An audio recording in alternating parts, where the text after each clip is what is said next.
Okay, so welcome to SOCI832. My name's Nick Harrigan. For those who don't know me, maybe we can just do a quick round of introductions. To explain, I've got three exercises or three things we've got to do today, right? One is I want to talk through. I'm just going to go backwards by looking at how to find an article for your assignment. I know a lot of you are worried about that, a lot of you have been working on it, and I've been talking to the librarian about the librarians and doing some searching about it, so that, and the idea is I'm just going to go through some strategies for how you can go about finding it, and then actually I think we should do an exercise where where actually you'll just spend a little bit of time trying to find articles that you're interested in, and we'll share strategies that worked. Because if I can say, one of the things about trying to find an article and a data set is there's no magical formula. Like, I was talking to the librarian today, and I was saying, the students kind of want me to explain how to do it. And I'm like, I don't really know how to say, except I would sit down for 12 hours and I would just search for a long time. That's not quite true, as I'll explain. But there is certainly an element of that, and it's because it is actually a really complex problem. The problem.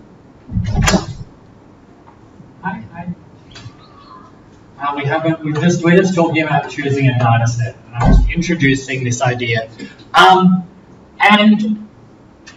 the reason, just so you know why it is so difficult. Though I don't want to say it's that difficult, because actually I'm going to show you some really easy ways around it, but.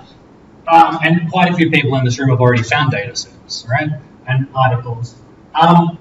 The reason it's a bit tough is that 99% of the data sets you can find online don't have academic articles written about them, or don't have academic articles that are relevant to you. 99% of the academic articles you can find don't have public data sets, right?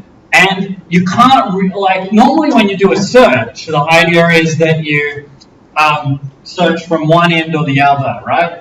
But actually the way that we need to do this, I think, is to search at both ends, but knowing what we're looking for. So what I mean by that is that it turns out that there are some really classic data sets that are out there which you can find. And then once you know the names of those data sets, I'm going to show you an awesome repository for that. You can search for that data set when you're searching for articles, and it will really help you actually find some good quality stuff. The other thing is that the repository I'm going to show you that stores the data actually has references to the academic articles and links to the academic articles. So that's what we're going to do. The other thing we're going to do today is, there's no R actually today at all. We're going to go through an introduction to research methods, which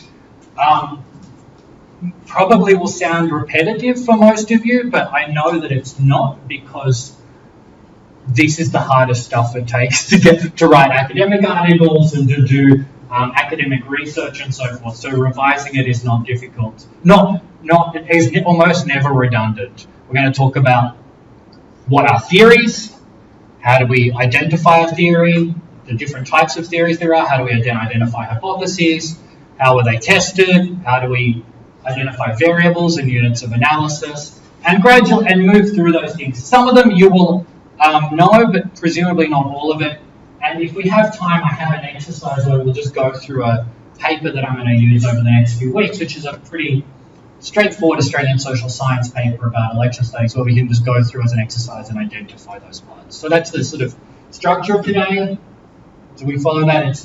We're going to look at finding an article for your data set. I'm going to give you some tips and 5 different search strategies. We'll do that as an exercise. Then we'll go through a research methods lecture. And if we have time, we'll do a fun game of trying to find all the concepts we did in the research methods lecture in an article together. So at this stage, what questions do you have? I'm sure that you went home after last week and all this week and have been thinking about stuff. Are there any questions? Or what are your questions?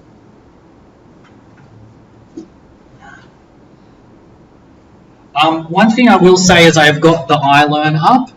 It is not, it's, sorry. It's like that battery was annoying me in my pocket. I think it's pretty straightforward. If we just go to the iLearn, I want to just show it to you so you're familiar. There is one thing that's very useful on there. It's Akbar, right? Did I get it right? Akbar, yeah. So if you want to watch last week's lecture is on there. So I've done it very straightforward. I've simply there's the announcements, comments, questions, unit guide, methods 101 links, and then these are just links to the course materials. So each week there's the topic and the reading. That's the main thing you need to look at before class. It's a link to the guide, and then as I get material up, I will have links to the various things. And so last week we've got now the 3 parts of the lessons and then the video of last week's class. So if you click on that, 3 full hours of fun. And yeah, I think it's going to go viral. 2 views. There's exponential growth. Well, we know how it works. It's going to be 4 in a couple of minutes. That's right. So anyway, that's there. But the main thing that's actually different is that on the island is I put the video. I'm a bit embarrassed to put the video on Methods 101, so the video is there. Yep. Yes.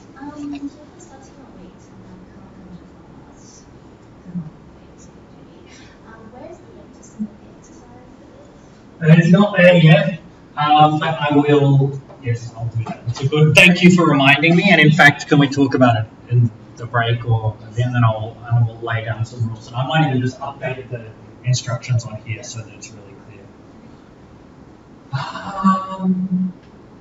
Any other questions? That's a very good one. Okay, so let's do this. This learning objectives.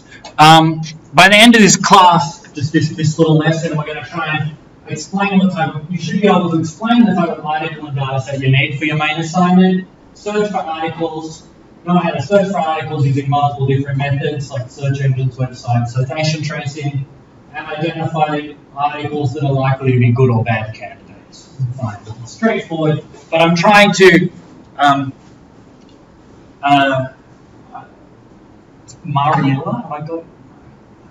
Milena, I apologize, Milena. Milena pointed out to me, framing things as how do I do this as a structure always works well in terms of making things practical, so that's what I've tried to do this week. Thank you, Milena. So what is required for this assignment? The assignment simply requires you to, do you want me to make it a bit bigger? Is that better? To publish replicate a published study with a public data set. So the step is to find the article and data set, then replicate the analysis in R. But note the R code should already not exist in R. R code should not already exist. Straightforward. Look, the essential characteristics of this are that the article uses a data set you can access. The article conducts.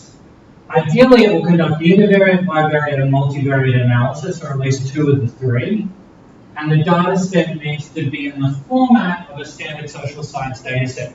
I put this one here because, this is one of the reasons we're talking about research methods, but one of the problems that students sometimes have is they'll go to, say, that I don't think you will, but you go to the ABS data and download a table that's like the summary statistics for, I don't know, the Australian population around a particular area or car crashes, right? But to do statistics, we need a data set that goes car crash, car crash, car crash, car crash, car crash, car crash. We need each row to be a car crash, and then we need the columns to be attributes of each car crash. So remember, it needs to be standard social science data as you're accessing it. Yep. Non-essential characteristics that I think in your interest are something you're going to find interesting and which you can compare against others is interesting. and the data set is easy to access. Ideally, you don't want to be applying for permission to authorities. Some people have already been applying for permissions to, they're not radical authorities. Who are you? Did you apply? No, yeah, you did. You did. There was a free sign-up just because you... Yeah, and they've emailed me about it. Did you see that? Oh, good. Yeah, they were like, what's the name of your subject? No, maybe that's not it. That's no idea. Mine was just a straightforward history email address. It was an EU one. Okay, I have to check. I apologise. I'm already screwing names badly. But anyway, the point is that there are some that you can apply for and it'll take a week to come. That's not a big deal, but you don't want to be applying for the stuff that's sort of like, please tell us, like there's a data set that's really famous for use by social scientists called the adolescent and health data set. It has like who's got HIV, who has had sex with whom, all this sort of stuff. You don't want to be applying to get, you could apply to get that data set, but you need a much better reason. Okay, and I think you'll know you'll have a data set for your article when you can answer these questions. You can download it and open it in R, and actually also as a spreadsheet, just look at it. You've downloaded the code book. Remember that code books are really important. A code book is basically often the survey itself, but it's also the survey. There's often you'll be able to download one which is the survey, and another one which is the code book, which will be just like a book that's as long as the data set itself, and it says what every single variable and every single number means. You can download the article, you've confirmed the article contains these types of analysis, you've confirmed that the variables in the analysis are in the data set, which you've seen it's not always straightforward, and you can show this and got approval. So these are not, it's not small, but it's not huge, but there's a lot of meticulousness to this. So how do you find an article in a data set for the main assignment? I learned stuff today writing this lecture. The last one is what I learned. There is now a thing called Google Dataset Search. It's like they invented it for our class this semester. So I will just show you this to jump to strategy 5. You can do this yourself. So just type in Google Dataset Search into Google, and it will take you to Dataset Search Google. I mean, God, Google just, it's like cheating, right? And then here you can pick a data set that you're interested in, right? And you can, well, let's type in, who wants to, what's yours, Lee? What do you want to study? Childcare.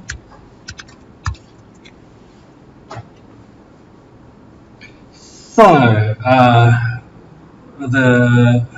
this is a data set on table outlines the point locations of childcare sitters in Brimbank. I don't think we care. Right. Children aged less than 3.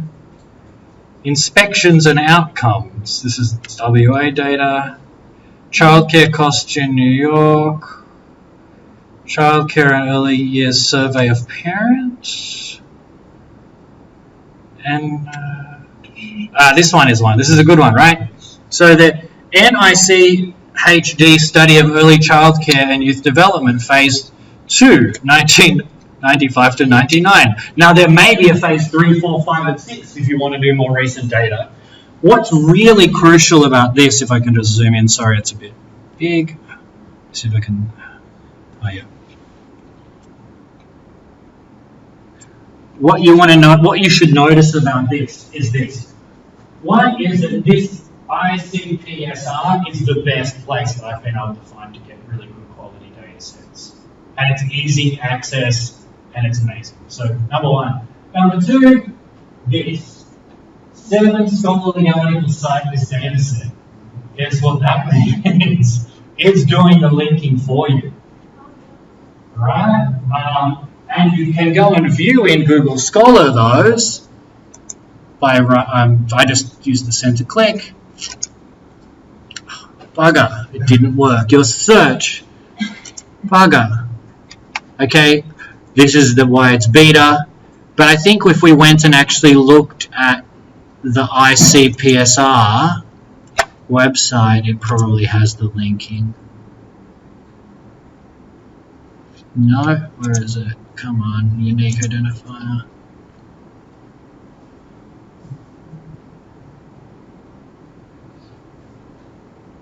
Yeah, so this is one of the other ones I'm going to show you. So this is the site ICPSR website, zooming in. So this particular study, data-related publications, tab, and these are the 7. Boom. What? But did you download data from this website? Because but when I tried to download one, just give me a code book, so I couldn't find the data. Okay, so the thing that you're going to, this is the thing, so this is why I had that checklist there. You don't have it till you've got it, right? And on this website, which is very good, there's a few things when you search in it. Where is it? So, okay, let's look at download, documentation only. So that's a good example, data and documentation. Oh, restricted data. So that's an example, right? So all of a sudden you've got restricted data and it's and there's limits on it. Again, that's the problem. One of the things, if I can just, I'm jumping to search strategy 1 now. If you go to this ICPSR data and go to find data,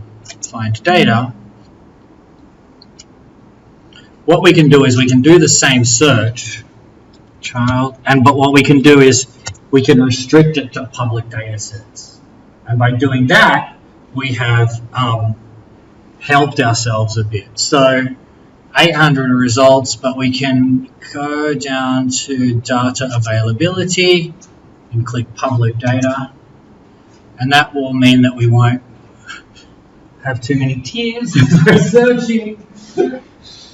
And then we can go through them. And also on this, interesting, right? So there's 508 studies, but there's 65 publications. So it actually tells you the publications that are related to these. And because, you know, they're public, it should be a bit easier and less problems. They're organised, so more recent ones.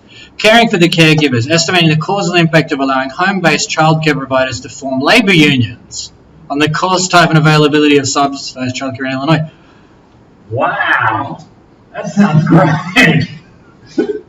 Right, public data set, dissertation from Harvard University. You can presumably go download the dissertation and download the data. Yeah. Yeah. Anyway, so is this use? Are you following? So if I can go back to the lesson, what I've got here is 5 strategies. And lots of ways. The main thing you're going to learn is just by doing it yourself and hacking around with it, and then and if you do it here, you can ask questions. But one is to search these academic data repositories. Another is to search open data websites. So there's now it's a big thing, right? There's like US government open data, New South Wales government open government data, City of Sydney open government data, right? I've got a link to all of those. There's Google Scholar Search. There's a Google Scholar Search for articles that use databases you find up here. And then there's the Google Dataset Search. I'll go through them very briefly. So this repositories, I've organized them in terms of, I guess, what I think is probably, well, no, actually, these are all pretty high quality ones. The first one in particular, as I've shown you, ICPSR. The Australian Data Archive is very similar to that. It's kind of the equivalent in Australia. There are actually 46 Dataverse, which is this software that has been developed at Harvard to host databases. So these are all hosted on Dataverse data repositories. And there are 46 of them around the world that have got stuff on them. The Australian election study happens to be a very, very, very high quality and completely open data set that is available every 3 years or so. Every 3 years, that's when there are elections, federal elections. And so that one is a particularly important, and sort of in a sense, the Australian election study is a really easy go-to because it's got really high quality data and lots of people published from it, right? And also it's open access. So if you compare that to the Australian Social Attitude Survey, you need to apply. Now, you'll probably get the Australian Social Attitude Survey, but it might take someone in Canberra at the ANU a week or two to get you access, and they might limit the variables you get, and that might be annoying depending on what data you're trying to replicate. The World Values Survey is the Australian Social Attitude Survey at an international level, but it's massive and it's across countries and it's a great public data set to use. Correlates War data set is basically a list of all the wars in history or such, by and states, and as well as a whole lot of economic and political and social data associated with it. So again, these are what I've got here are some really safe places to go to for that, just straight data sets. And what I've got here is some really good places to go look for any data set you can find. Yeah. This is also another positive thing I found, which is the QUT, Queensland University of Technology, is a library guide that basically some lovely librarian has sat down and said, how can I find data sets for research in social sciences? And these are all the headings within this. So he or she has found, so ICPSR is the first one. There's different places, visualization tools, and then stuff under each particular topic. So let's go religion. And these are a whole lot of religion databases, if religion's a thing. So that's I think, yeah. So your step would be to go to those, search for the data sets to look for relevant to your interests. On ICPSR, there's also publications, so you can try and find publications that match that, and then check whether you can actually download them. The pros are that there are very high quality data sets and they can be downloaded in full. Many articles that are, these are the cons I think it's worth noting, right? That many of the things that say we use this data set, use it for a table, right? So, they did some pie chart or something. That's not what you're looking for. So some of it can be very superficial, and also some of them are still very restricted, as we've seen. What questions do you have? Yes? Just to provide connection to more than one data set. Yeah, it can. Especially, imagine a PhD dissertation and you've done a kind of a bit of a data lit review. All the stuff on everything I could find on religion and Chicago. I don't know, right? Then there's going to be all these big data sets they've used, but each of them makes a table, and that's the problem that you have. Strategy 2. But I tell you, how would you, as a social scientist, looking through all those articles, work out which ones are really relevant?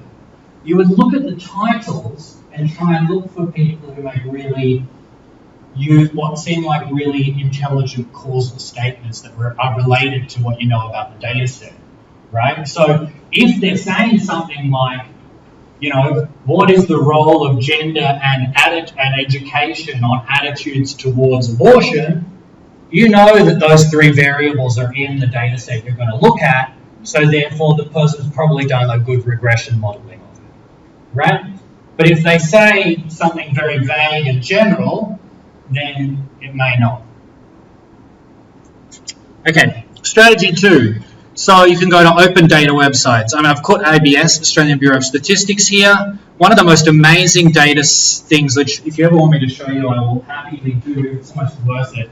Table Builder allows you to download census data in Australia to units of 200 households, which there are just tens of thousands of across Australia. I've used it for political stuff, organising, election stuff, and it's quite amazing what you can the beautiful graphs and tables and analysis you can do.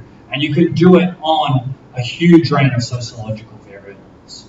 So I would... Does it tell you where those 200 houses are? Yes. It literally tells you and it gives you the GPS coordinates so you can then lay it over the top of Google Maps.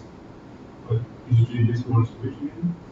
So basically, it's called the Statistical Area 1 is the name of the smallest public statistical area in ABS census data, and it is about 200 houses, which you can think of as about 2 blocks or something like that, or maybe 3 or 4 blocks, depending on how big it is. And you can tell, and so I'll give you an example. I run in the election campaign in a marginal seat called Banks, which is where I grew up. It's in Hurstville, right? Hurstville, Lugano, Riverwood, Padstow to Allawa, that sort of area. And it is about 100,000 people, and it divides into about 400 statistical areas. And literally, I can show you some of the graphs from it. It's remarkable. You just see that, like, literally voting follows class. Right, there is a river where the wealthier people live, and they all vote Liberal, and they don't screw up their ballot papers. And then there is a train line, and where the poor people live, and there's a gradient between the two of them, and they vote up to 70-80% Labor up here, 60-70% Liberal down here, and you could just watch all of the classic socioeconomic variables just vary across that, like a beautiful gradient, basically. So that's the sort of stuff you can do with, just as an example, with Table Builder. It's remarkable. Table Builder was where the data we looked at last week for the elections came from as well. Yeah, so Table Builder can allow you to pull it out at the SA1 level, but you can also pull it out at the electorate level, or the postcode level, or the state level, or whatever you want. Open data for various governments, there's all these, but again, and there's even these big online data sets, Forbes, whatever. Pros, lots of interesting data set. Cons, much of the data has been collected for other purposes, and they don't have academic articles written about them. Moving right along. Google Scholar search. So go to Google Scholar, search for what you're interested in. The big thing you will do here is you need to stick to the data and methods section. Data and methods is a section in almost all academic articles, and under that there is a subheading, data, and it'll be a paragraph. Take a look. It's really weird though, they almost never say where it's stored as a repository isn't publicly accessible. But if you've gone back to the first one, you kind of know which ones are likely to be, right? So if they say I use World Value Survey, then you know. Right? And that's sort of a hidden underlying assumption in a lot of articles. So lots of interesting articles, but most won't use publicly accessible data sets. Google Scholar search for articles. So this is, I think, the strategy one of them anyway, is to try to do a Google Scholar search where you're looking for those public data sets as one of your search terms, right? And then you start to find highly relevant articles quickly, and you're not wasting your time. And you can even look through the bibliographies very easily of those articles. But the problem is you're limited to famous data sets. But again, I don't think that's a problem for this study. And you're still going to find a lot of data sets that don't use it properly. And also, academics, for all that we get taught about citation, most of them don't cite very well. So I think many of the articles that use good data sets don't even cite them very well. The last one is the Google dataset search, which I don't know much more than what I just showed you then, but it is, it does look promising. So that is my sort of tips, right? My suggestion is that I'll just throw it open for comments and questions, and then what we can do is we'll go to the Google Doc, and everyone can have a little page and they can make notes while they go and do some searching for their topics. Yeah? If you want, yeah. I mean, if you want, the other thing I would just say is 3 people have already found data sets, and they could also share with us a little bit about what they did, because they did it without any of this advice, and they all found some pretty interesting stuff. Do you want to hear a bit from people who have already found data sets and how they found them? Do you want to share? Yes. Just tell us about what's your data set? Data set is called Korean General Social Survey. It's like Korean version of our stuff.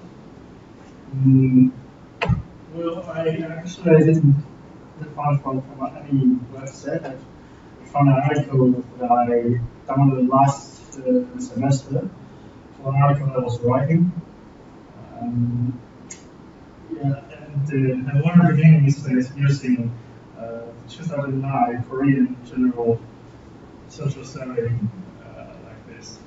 So it sounds like a very open source data set, and I just googled the name and I found the data set.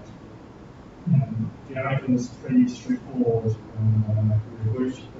But tell the topic is fascinating. I mean, what's the topic? The topic is about religion, stress, and the correlation between them and suicide acceptability. So this argues religious people they do not accept suicide compared with the non-religious people. Stress. It depends on the religion, right? If you're Catholic, that's a no-no. But presumably if you were Shinto, you don't know what they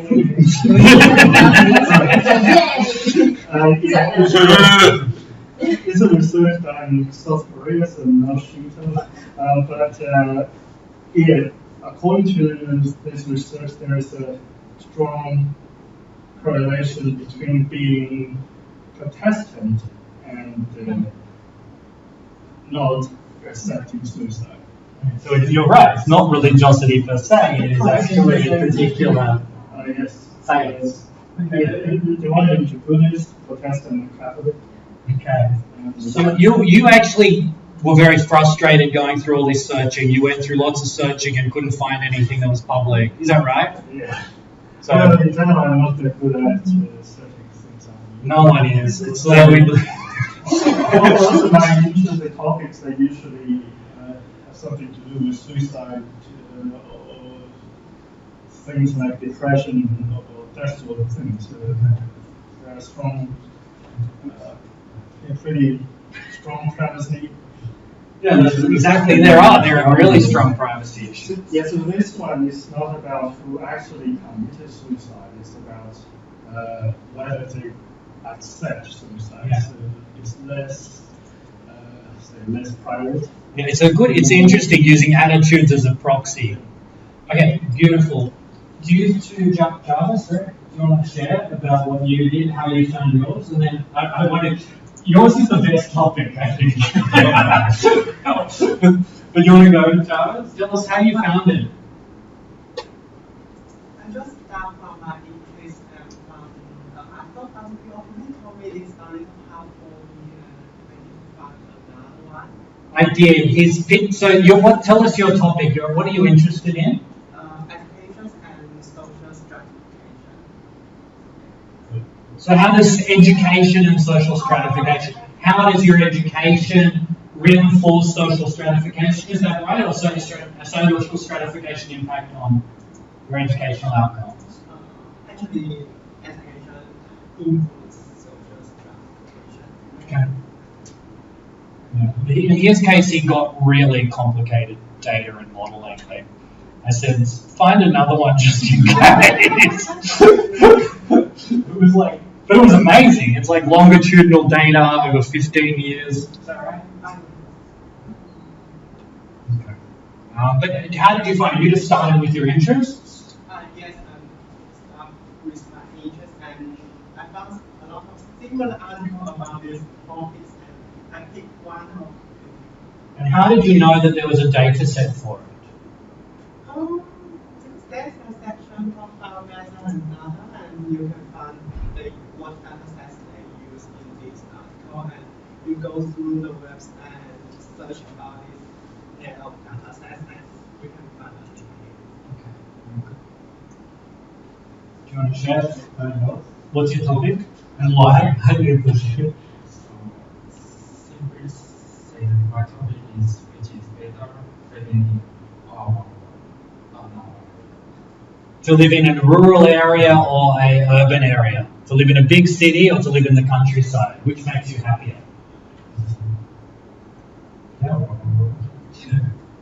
Because after You don't have to say. because I have to decide to our countryside after graduation. So it's my personal choice. Which is great. And I found this article on Google Scholar. The judge said that's mentioned in the part of SOCI832. That this article. It's mentioned inside the article where the data set is from. So you just vote that you happen to be lucky that you found articles that had good data, that had public data sets. Okay. Questions? Do we want to take 15 minutes to try and do a search on our own? Yes? Yeah, I think we do. Do you want to try? All right. You'll come back. You're not just abandoning. All right, let's take 15 minutes. I will put up the Google Drive, the Google Doc, so that you can also take some notes that we can share. Yeah.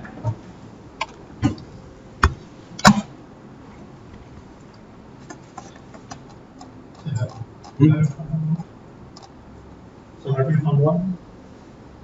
Paul? Oh, Have you haven't found one? ah, yes, I got that one. Sorry, come on, go ahead. There was just, when I was doing my searching, I remember you were talking about some to do with biology, right? No, So I did it. biology.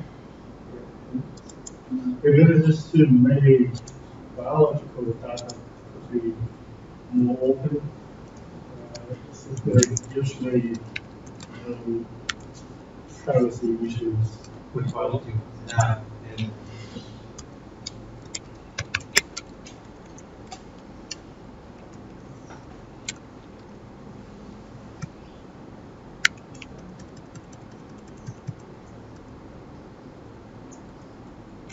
So if you want to go to this address, I've called it week 1, but I think we just keep using the same one.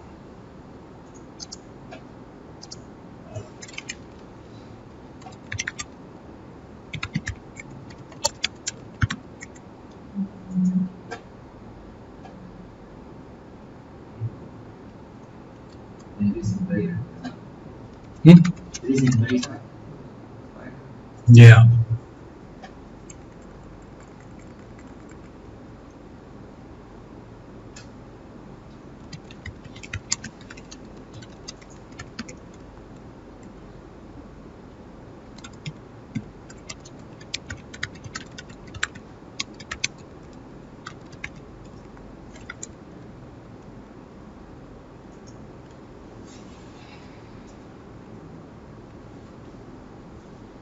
So what was the fourth question?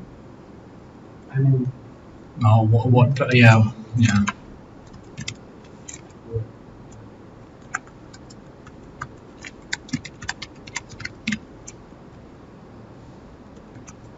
Something like that.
data set, does that have to go like come in an Excel or SPSS kind of file, like, or you know what I'm saying? Yeah, well, it could be a CSV file. Yeah, I don't know. I mean, you kind of, but like, do we have to find a way to access that particular kind of file? Yes, you need to, because you need to run the analysis. Yeah. So yeah, that's the Like, problem. we can kind of like create our own like variables, probably if it's like a PDF or something. If it's listed, you know what I mean? You could, but I can't. You can. I mean, if you could get the original data, you should just show it to me. Yeah. What is it? I know. I was just saying. It was just kind of hypothetical. Look, no. If you've got the data, you can run the and you can run the analysis. I don't care how you get the data, as long as you didn't kill anyone. Yes. For one, I can always use SAP, whatever. I think once that's got Whatever you can. No, I don't mean can build and, I just mean like, repository will offer you different. I don't mean like, these things I say. because it's one just download data from, it's like a Chinese version of AWS. They have all the data in pictures. So no way, it's impossible for you to copy and paste. So Serbian does that too, I think. oh, no. Ideally, I'm looking for an article with a regression table in it. Yeah, ideally you are. How have you gone? I've got one on different forums. And that I sent you. But I can pull that up. I know that's got a regression. Let me check what you sent me.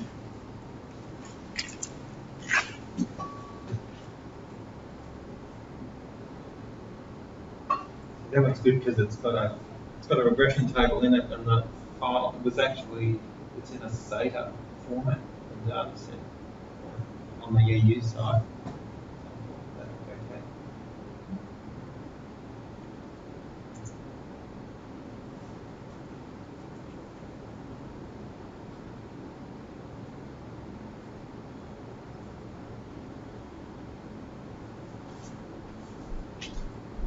It's got a couple of variables in it that aren't in the data set.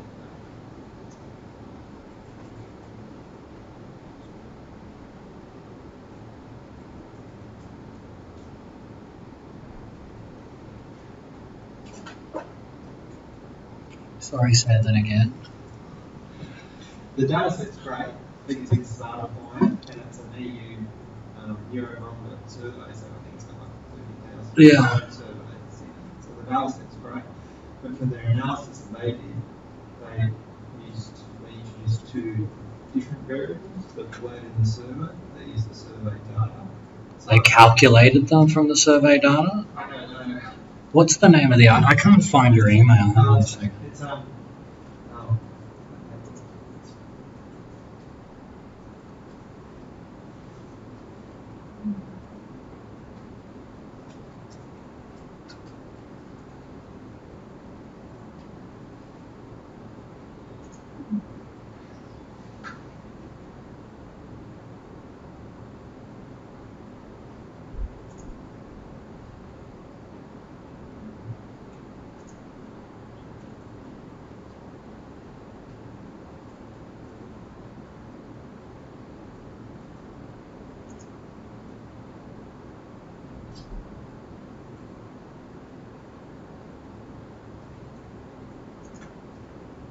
I've got your email here, yeah.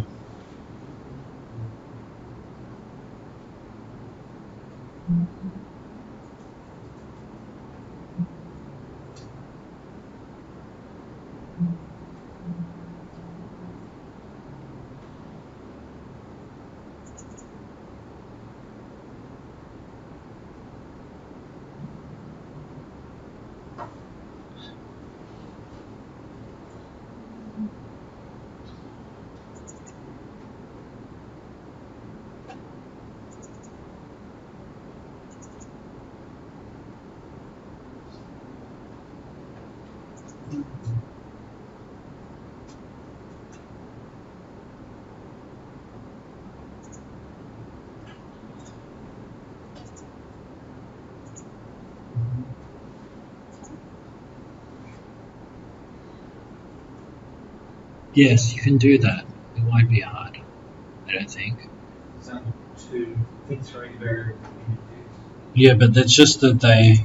But they're not in the original data set. But that's fine. But you can. But there's information in the original data set that allows you to calculate, like to push them across. Yeah. Yeah, that's what I do. Yeah, put them into there. Yeah, that's fine. That's not a problem. That's all right. It's a simple Excel. Why don't you just write up that one then and tell people what you found Okay. and how you found it?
Okay.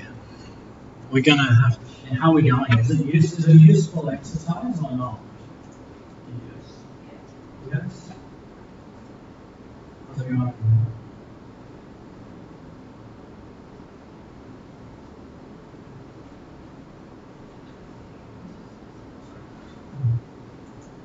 Andrew Lee. Did he got Syria? Yes, he was very good. He was very, you know why he got Because do it. because, well, because he was behind, I think because he was behind all the policies that screwed up. I mean, he's very hard. I agree. He used to. But unfortunately. No, he got they underestimated how much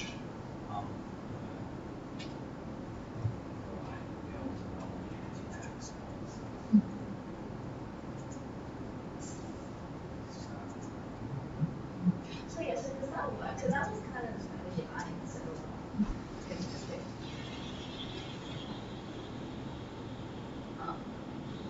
What am I?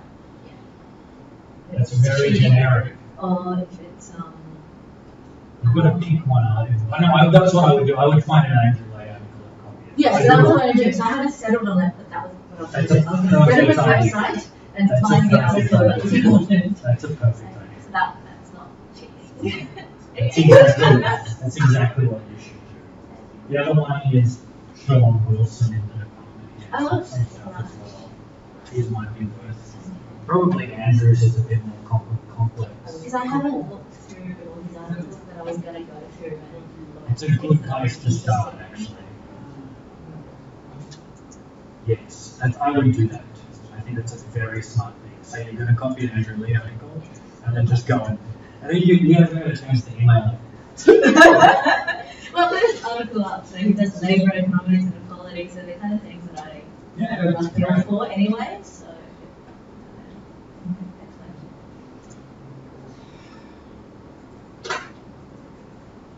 Do you think it's a good idea to contact the researchers? You do or not?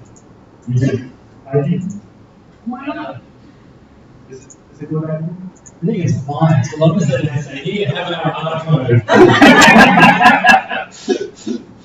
He did one thing in art, actually, but everything else seems to be stayed up as a big one. That was in art. It's fine. I would encourage you to contact the authors, even though you should just make sure they don't give you the answer. But other than that, no, I think you can't underestimate how much people never get contacted about their article. Like, never, ever. Like Almost. so feel free. I think you should. It's a good opportunity. I'm replicating a study for a class. And then, but I wanted to know, what did you do with this variable? That's a great question. It shows you've really thought it through. On the code book it says this. On this it says, yeah. Yeah.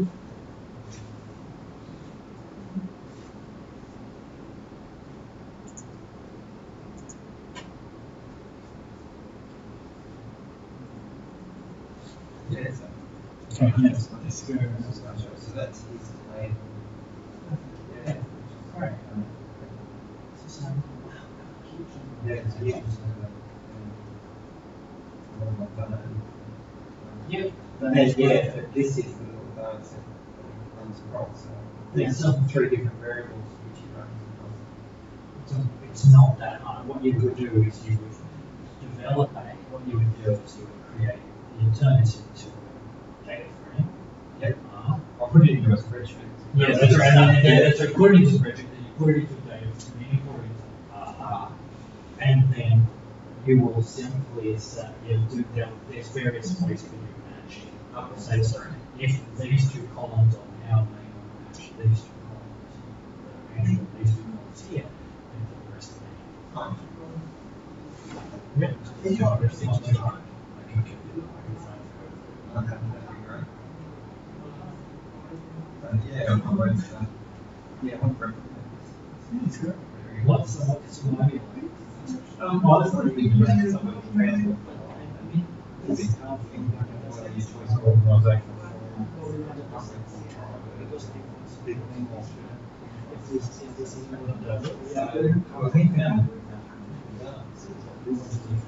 Well, he wanted these public companies. One of them was public Where is the metro? which is sort of Metro is very good advertising and stuff. Oh yeah. Are you on the line to this line? Or do you live around here? No, I live in the west, but yeah. Do you know about the metro? Oh yeah. Oh, God. I worked on. What is it for? Yeah. My son loves it. So the week after I opened, we live in Kimball, so we drive to Macquarie and then we just go to the metro and transfer it back. I kind of jumped on. The acceleration's a bit of a shock. Is it a lot of Yeah, yeah. Like it's so much different from a heavier train that you used to because they're so lighter and smaller. So you just get speed up very fast. You know that apparently that the electromagnetic radiation from it is actually ruining like several of the experimental labs across the Macquarie. Yeah. Really? Like I met a PhD student in psychology who's like the equipment she needs to finish her PhD in the next 6 months. It's been ruined by a metro. It's in a Faraday cage, like a 3-lane Faraday cage, like one of those big, like that was built into the Australian Hearing Hub. It was lowered into the construction, and it can keep out the Earth's magnetic field. It cannot keep out the metro. All right, we should stop and do some. I've got a few people who've written up. The people who haven't written up, can I just? So I've heard about yours, Paul. Tian, I know. Tian, do you? Where are you at with yours? Like, nowhere. No, are you searching? I'm searching, yeah. What's the topic you're searching I for? don't know. You don't know. You're struggling to find. That's okay. It's we all struggle to find out our purposes in life. And okay, how with topics. Okay. So you're just searching around a few different areas and seeing what you find. Okay. Do you have any comments or questions, stuff you'd like to share, or? Maybe being more decisive about a topic. That always helps. Sometimes you just need to bite the bullet. You know. I think one of the rules I have with research. I mean, just to say, there's this weird thing, but to get to sort of graduate level of research, there are certain skills that got you to this point that will not help you further forward. And one of them is the perfectionism needs to be moderated because it can go off into infinity at this point, right? And also the sort of sense that you're going to find that perfect topic, which is a bit like an entitlement, needs to be cut off of the bite. It's like, PowerPoint, pick your topic. I'm just saying, your problem is not, is like having supervised lots of PhD and honors and master's students. It's a problem. Pick something. I'm still like looking around and what's available. Which places did you two search, can I ask? Yeah. Did you start doing the ICPSR? Yeah, I did that and a good one. And were they useful or were they just throwing up junk? But no, I found the ones that I really want to use in front. Articles. Articles related to it. Yeah. Very good. And over here, what have we got? How did you go? I just read articles and data sets about gender equity. Oh yeah. And there's good, they look like there's quite a lot on it. Yeah, that's quite. Too many choices. Yeah. And I got the SOCI832 female in first employment. Oh really? Yeah, but the problem is it comes from the article. Internet device. You got new data or you got an old article? But the article is come from the employment. Yes. I also found data in this time. Yes, that's fine. You can repeat an old study if you want. I don't mind. I mean, or you can, and if you want to go further, you can update it with new data or whatever. But that's fine. That's a good one. Yeah. And gentlemen, you've already had stuff. Have you had further searching? Go on. You need to do more, or you don't need to do anymore. You're set. Programming is does across countries, huge number of variables. Okay, so the problem is yours the World Values Survey? World Values, is it? Or which survey is it? Yeah, too many variables. In the data set? Well, we can just throw them away, right? You only need to analyze the ones that are in the ones that are in the article. Well, that's also recall. Yeah, that's what you have to do. So what you'll find, which, you know, Young taught you all this recoding, but then you hardly had to do any recoding in your class because Young can clean everything else up for you. You're going to find that a huge part of the work here is simply going from your data set to variables that you can throw into your regression models or throw into your model. And all that cleaning up and making sure they're all in the same direction and you've dealt with the missing values, that is the work of research, unfortunately. So yeah, it's challenging, I agree with you, but literally that's the job. Yeah, are you following what I'm saying? Okay. Does anyone have any objections to me pushing on? Is that okay? Yeah. Okay.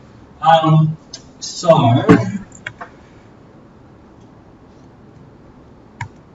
come on, computer.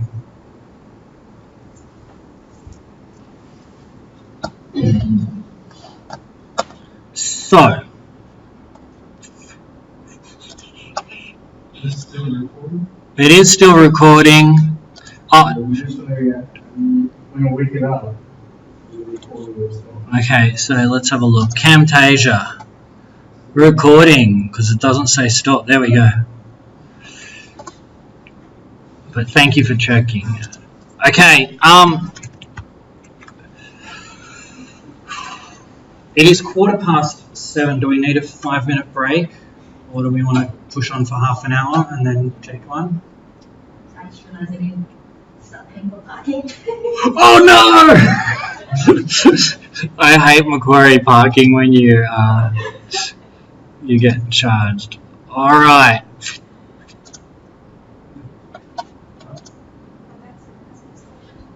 Well, then it tells you that you Yeah, that's how it is. Parking this is free until 6 tomorrow.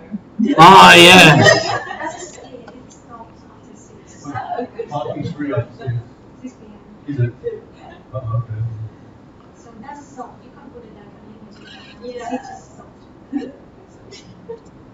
Okay. So this week, these are the questions we're going to deal with.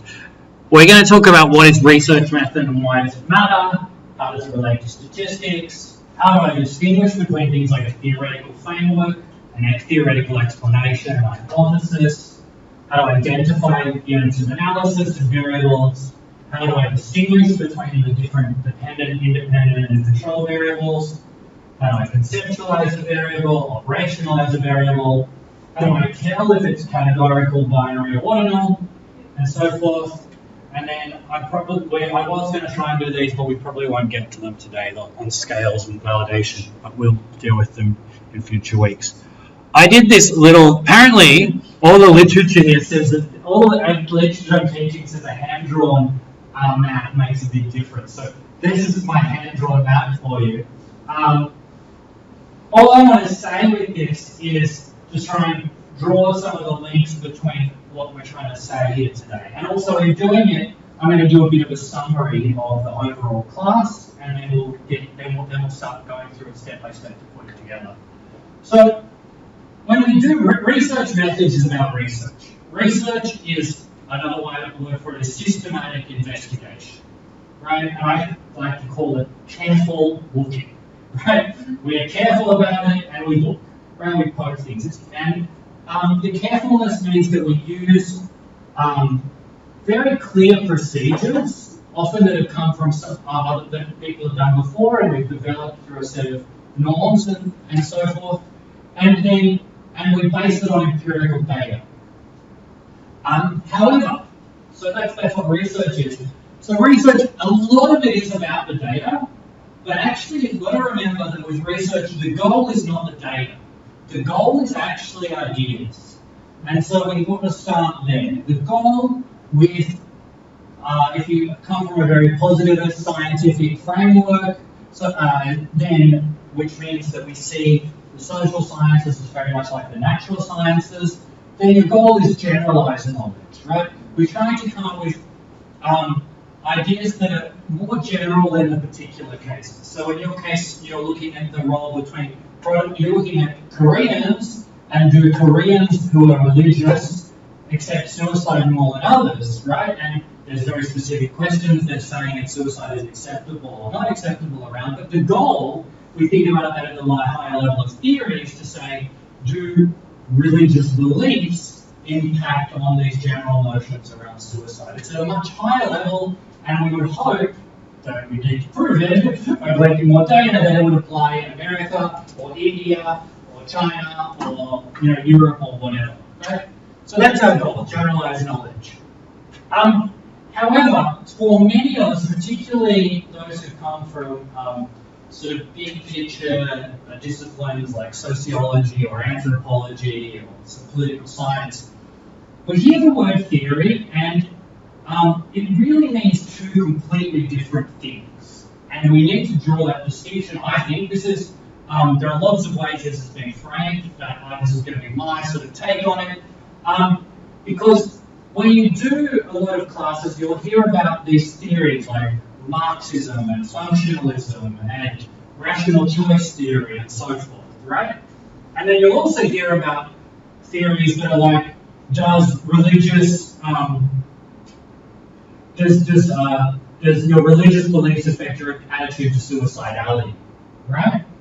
Now, what I want to say is that those two things really are two different use of the same word theory, but in very different ways, right? When we say Marxism, functionalism, etc., we're talking about theory as a framework, right? And I think, whereas when we talk about what you've just talked about for your thesis around the suicide and religion, that is more an explanation. And the key distinction, I think, to draw here for all of us is that, and I mean, again, this might sound a bit rude, but frameworks are like religions. They're not really provable or unprovable.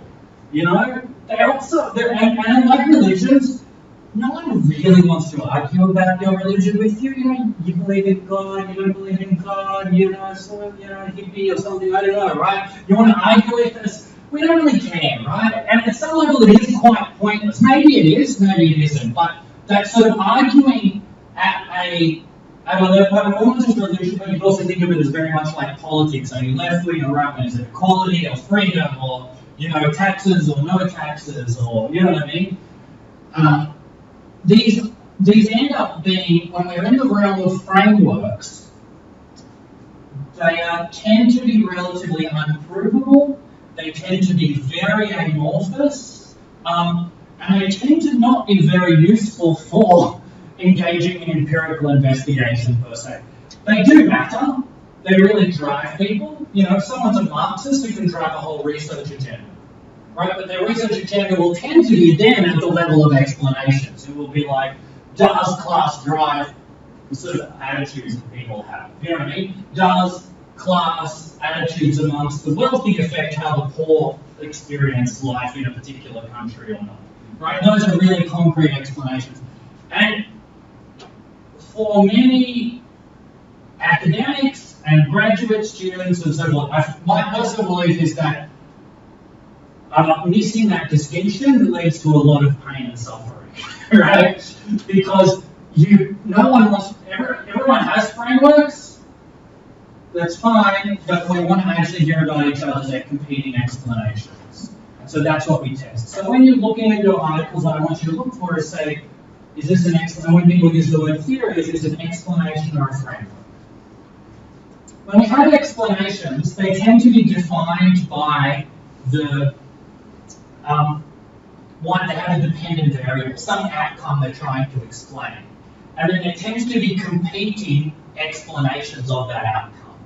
And so we're testing between, sorry, yours is such a beautiful example, right? But is it just general levels of religiosity, or is it a particular religion or religious belief, doctrine, right, that determines whether you have negative attitudes towards suicidality? Well, there are two different really cool explanations for some outcome, and that would be sort of different explanations, that we would test them with a hypothesis that would then actually be around two different variables, the religiosity variable and the denomination variable, which we do as a hypothesis. Okay, so that's theory. Often what ends up happening, and it's not really such a problem for you, but you are reading research so you can look for these things. Many people, when they do research, either drift into this direction or this direction. So we end up doing just lots of hypothesis testing, but not actually testing between different explanations. So we end up going into very macro frameworks where it's all like, I think, I believe, you know, and so, yeah, but how do we even test them? How do we even know you're right or wrong? So, what questions do you have at this stage? Is this useful? Do you feel like you already know all this stuff, or is it? No, I think it's good to actually. I don't know. See, I don't know what else you get in your degree, but just those stuff. The way I decide what to teach you is what do I wish I was taught. Okay, so on the other side of this table we have data, right? So we're not testing frameworks. That's what drives us, but we can't measure it. There are values. We're testing hypotheses, but the hypotheses are not tested for themselves. They're tested to test between big picture explanations. Another word for explanations, can I say, is middle level theory, right? And that's actually something like Andrew Lee that you talk about. He's really good at doing stuff in that correct zone. So when we use data, the first thing to say is that almost all social science data, not all, but almost all social science data, and all that you're going to care about, has this one form. It looks like a spreadsheet. And it has rows, which are units of analysis, and columns, which are variables. Right? The units of analysis, almost always in the data sets you're going to be coming across, they're not always, but are surveys. So they are a person who has done a survey.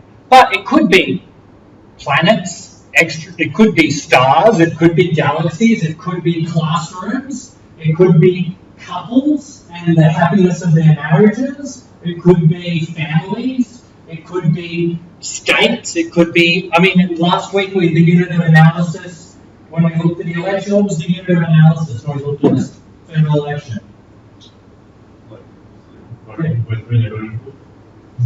No. Okay, yeah, this is a good one. Okay, so last week, we looked at a table. There were dots. Was it booth? Electorates. It was electorates, right? And those electorates were our units of analysis, right? So, and identifying what the unit of analysis is some level it seems so blindingly obvious it's not funny. The second time, when I asked you about the one data set we've all looked at, it still took a little while, right? And that's the way with almost all this stuff goes, right? It all looks really simple in theory, and then we get into it. And it's like, shit, I have to apply it, yeah? So then, on each of those units of analysis, we have variables, right? If each of you were a unit of analysis, we could have your age, your gender, your major, your country of birth, da-da-da-da-da-da-da, your grade in the last class you did, whatever. And we can do that for any variable. You get it. The thing about variables is that they exist, and it's very important that they exist. It's very important that you realize they exist and feel this intuitively and know it. Like, they exist at two completely different levels. One is the level of conceptualization, which is the level of ideas, and the other is the level of operationalization, which is how we measure it. And these two things are very, very distinct. Notice when we are talking conceptualization, Oh, okay, how would I do it?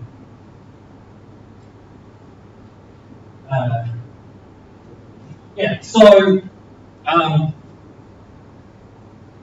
we take your example again. We had, sorry, just it's so useful, right? Like religious denomination. We would have a conceptual definition of that, which is something which would generally be defined by a straightforward definition.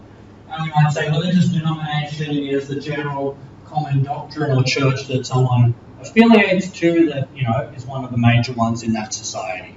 That might be some measure, that might be. An intensity of religiosity might be conceptualized simply as the amount that someone believes or practices religion. Right? It's at a conceptual level. An operational level on those would be, I've asked you this question, which denomination are you? Tick which box. So operationalization is the ticking of the boxes on the survey. Right? It is the measurement that we see. Operationalization for the religiosity will be an answer to the question that says, how religious are you from a 1 to 4 scale? From not very to very. Fine.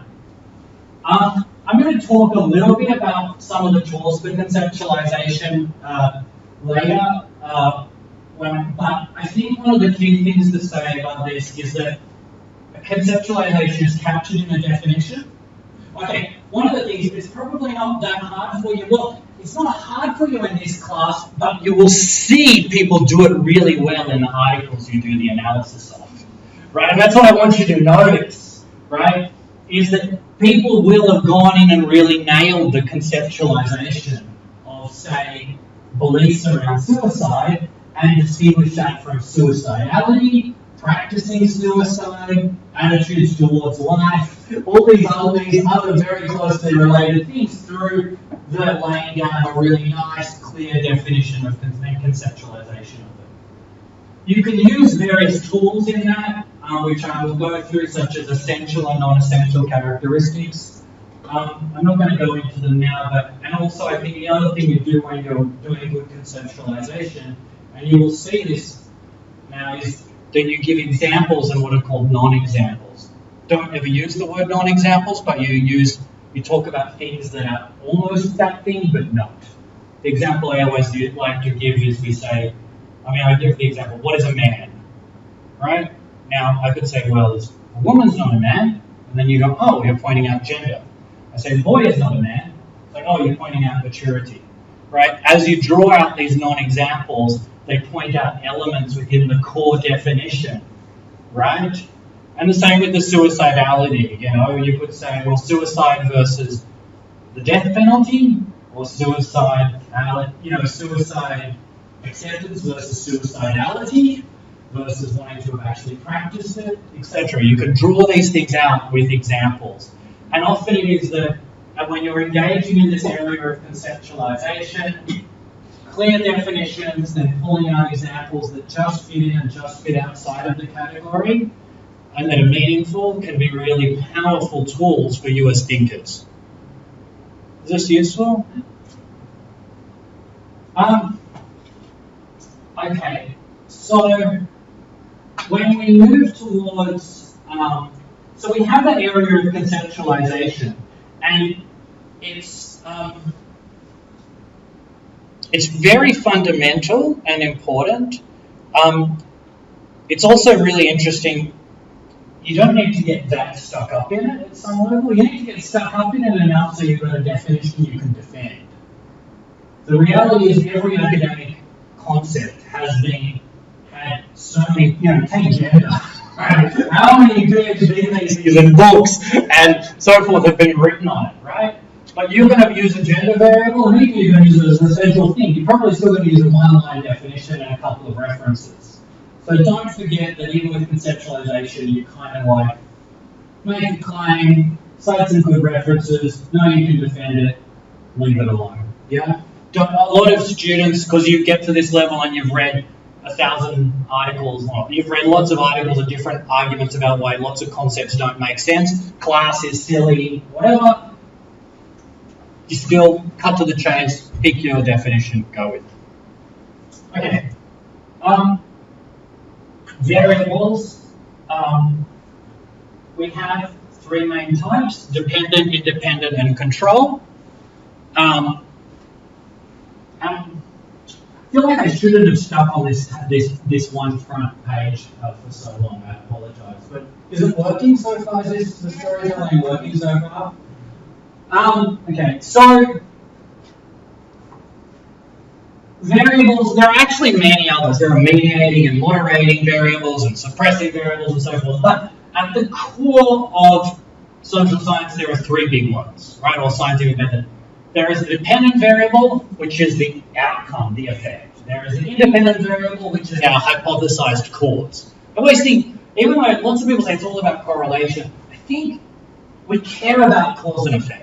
So I think it's worth thinking about cause and effect, right? So independent variable, causes or potential causes. Dependent variable, effects or potential effects.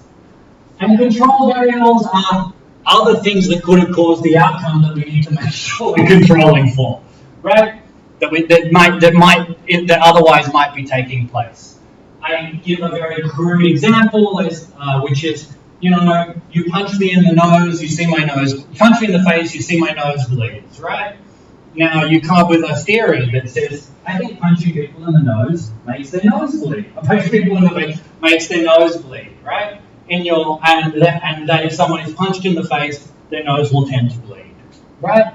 So your dependent variable in this is, I don't know why that is happening unless the power is off. No?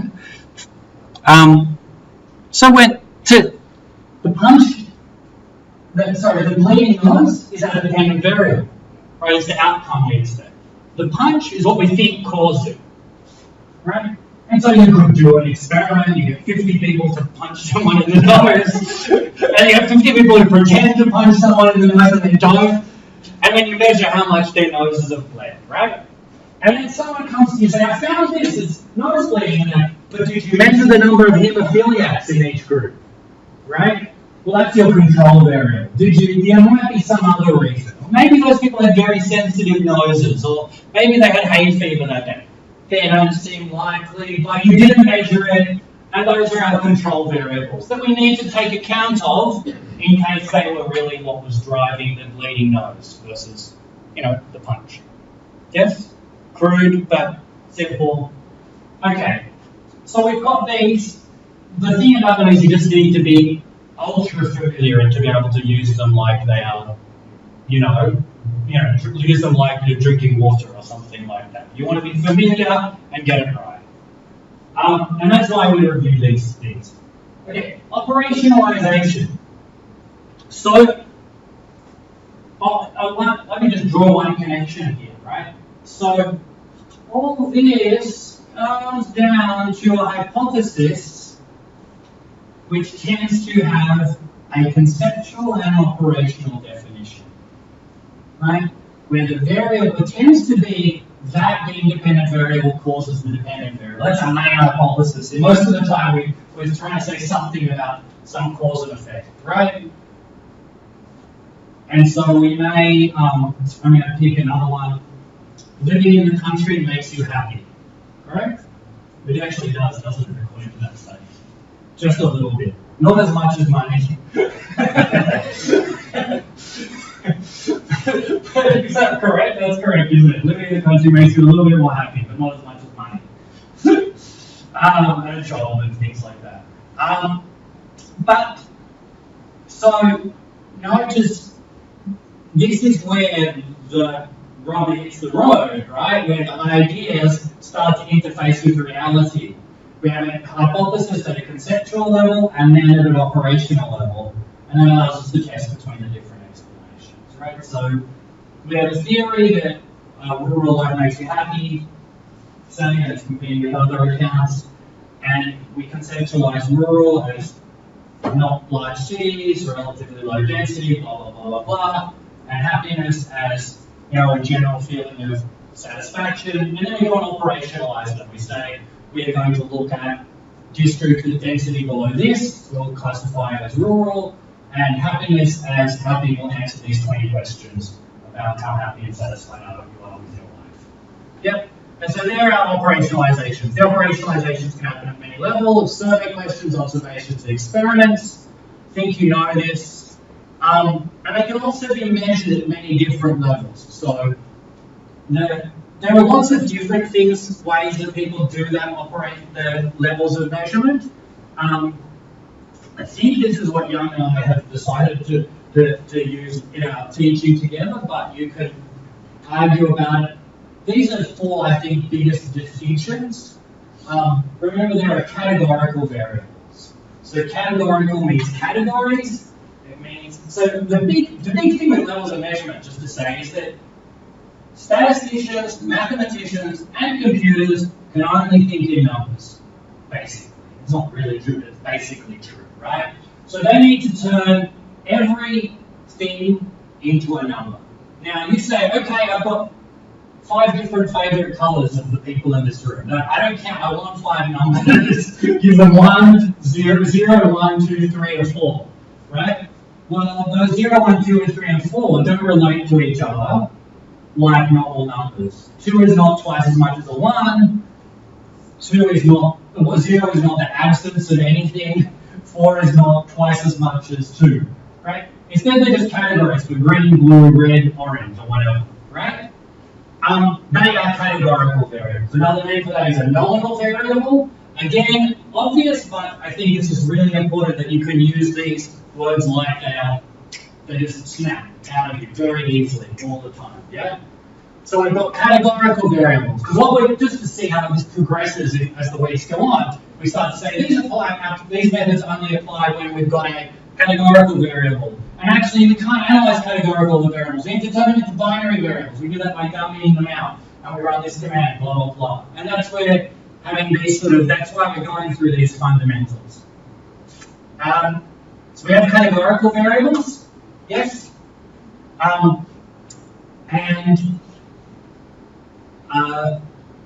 Most of the, and one special type of categorical variable, which is also one of the most common type of variables, is typically a binary one, right? So zeros and ones. Binary exists for 2 reasons. One is that some things are just inherently binary. You're pregnant or not pregnant. You are dead or alive. You get cured or you don't get cured, right? Then some things happen to occur in this world in a binary way. The other thing about binary is that sometimes some things are best thought of in a binary way. So we may have the people who do well, the best way to actually analyze a categorical variable is the way it's always done, even if you don't see it, is they just turn it into a whole lot of binary variables. So that it tends to be favorite color green, or favorite color not green, favorite color purple, favorite color not purple, etc. Ordinal variables are ordered. We know this comes from the word ordered, but then we don't know the distance between them. So strongly agree to strongly disagree, but we don't know the distance between those. I once did a survey question with students where we asked, sometimes it's okay to hit your partner or something like that. The people who said strongly disagree and the people who said disagree had quite an interesting distance there, right? Given that 75% or 85% of people said strongly disagree, there was a really big important distance between that and just disagree, right? And that's the point in ordinal variables. The units are not units in a normal way.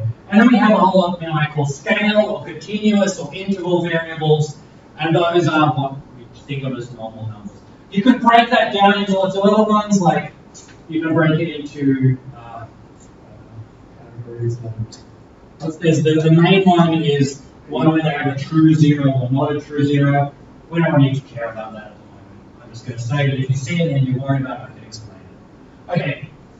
Big thing is we have these levels of measurement. Again, straightforward. You want to be thinking about everything you're doing in these terms. When you look at every variable in your data set that you're analyzing, you'll think, how is that measured? And then think about it on these scales. Okay, last 2 things, and I'm not going to do a lot on these today, but I'm going to briefly mention them. So, scales and indexes. It turns out that the best way to measure something is to measure it multiple times, right? Because if I ask you, if I want to measure how depressed you are or how manic you are, if I ask you one question, you know, it doesn't get to the heart of it. But if I ask you like 20 questions and you answer, I'm super excited about all of those things, we may start questioning whether you're manic or not, right? That's the principle of a scale and an index. Sort of the law of large numbers is the more you ask, the closer you get to what the true value is, or some sort of median.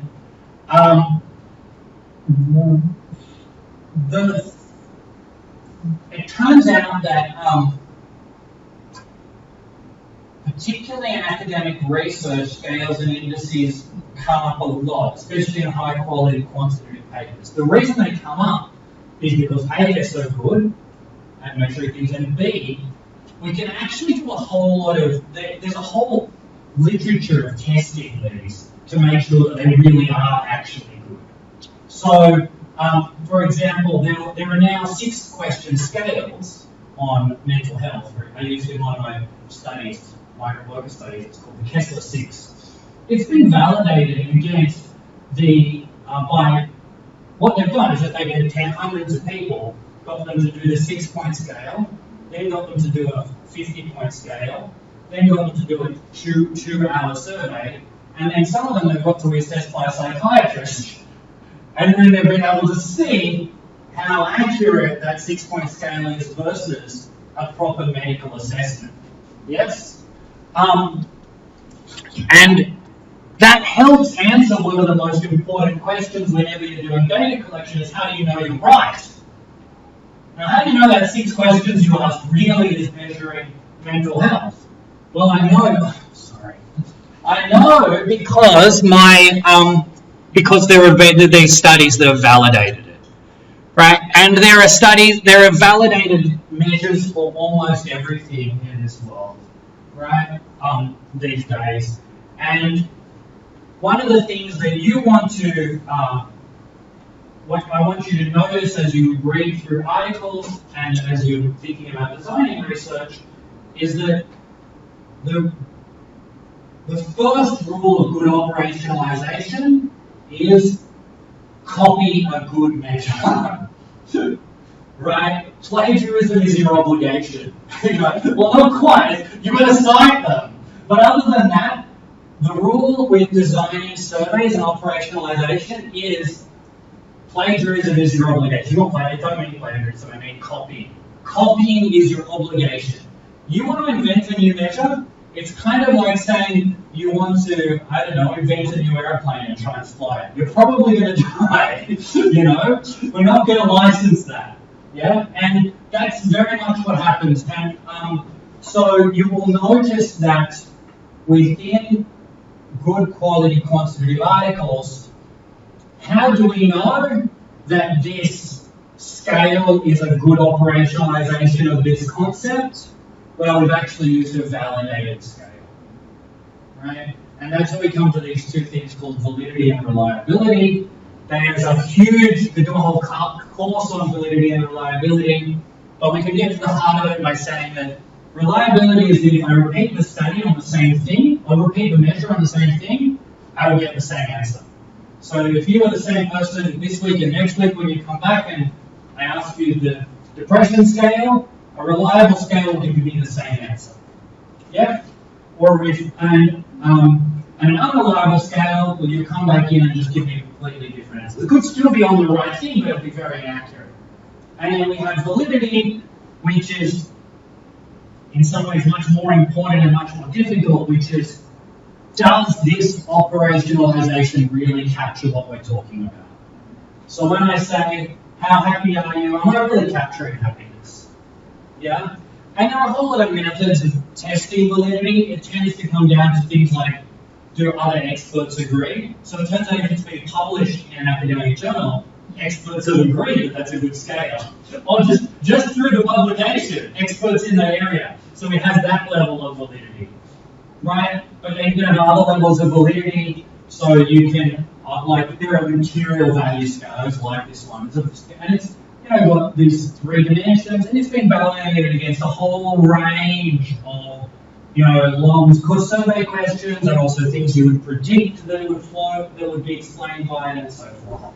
Anyway, long story short is that you want valid and reliable measures, and the best way to do that is to use stuff that's already been shown to be valid and reliable in the existing literature. Okay, that's an overview. All of that is written down below here, which I won't dwell on. There is then a summary of it, and then there is the actual details. I don't know whether we want to. Maybe what we can do at this stage is I can open it up for comments and questions, and then otherwise what I could do is I think I would scroll down and just look through to see if there's bits that I've missed or stuff that I can go into more detail and so forth. But what questions do you have at this stage?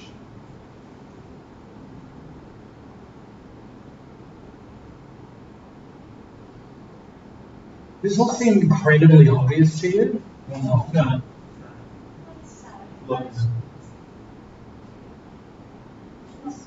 It is useful? Yeah. Two more questions. In the book, there are words that they refer to, for example, we call dependent variables and dependent variables are different. So that's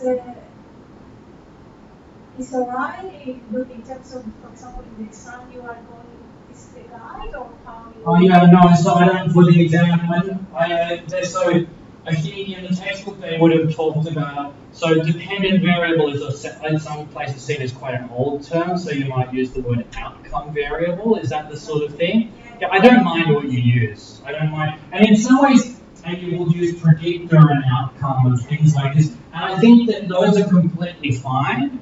I think that for me, I try to...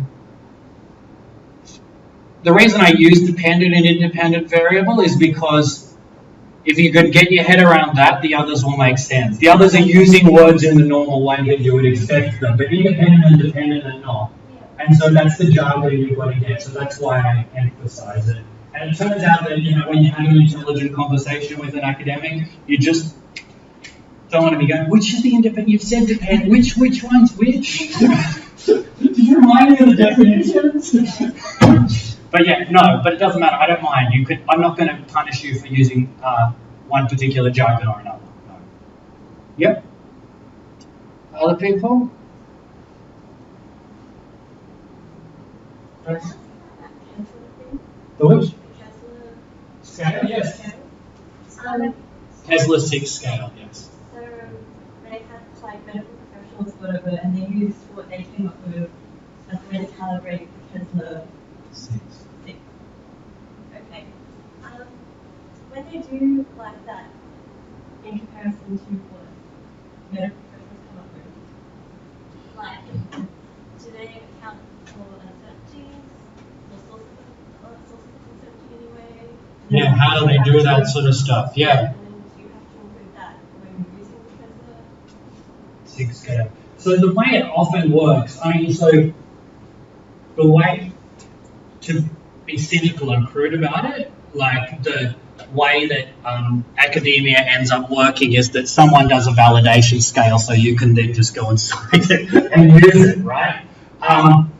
But there are caveats behind it. And so if you go and look at those studies, yeah, there are caveats behind it that will explain it. The way it tends to work is that with something like that is it will say, it will give you an accuracy of predicting these things. So it will say how many people were wrongly diagnosed and correctly diagnosed. And with the Kessler 6, what they do is they say, so it's a 24-point scale. So it's the question, just so you, I think it's a cool example. There are six questions, and they say,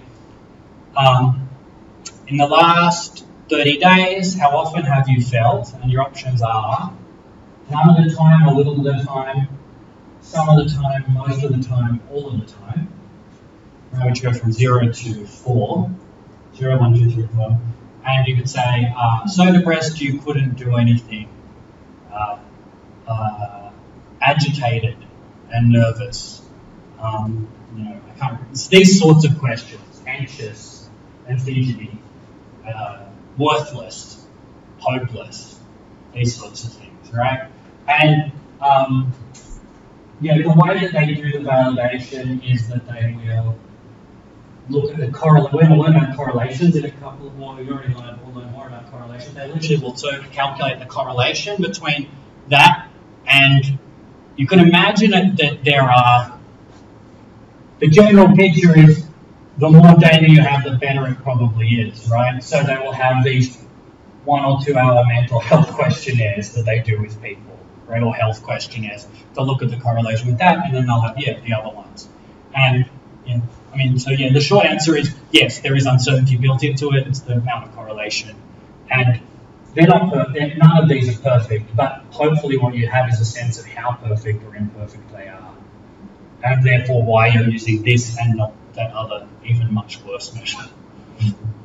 Is that answering your questions? No. Yes, it is. They also even do cultural sensitivity on these, so they will translate into Sri Lankan into the main language of Sri Lanka. Sinhalese, thank you, to Sinhalese, and I'll translate it into Sinhalese, and then they will validate it in that language as well. There is enough case of another categorization of mental disease. They once added an appendix of cultural boundary syndromes, like all those mental diseases that cannot be categorized by, say, a Western or categorization.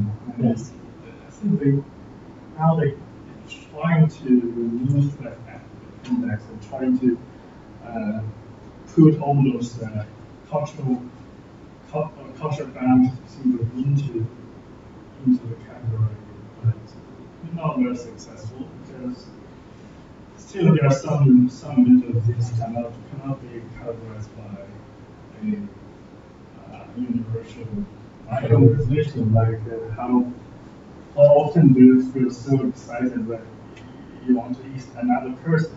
Is that one? Is that a big one? There's a syndrome called Windigo. It's mainly among Native Americans people. Sometimes they may feel they want to eat another person, even though they have cannibalist populations. All right.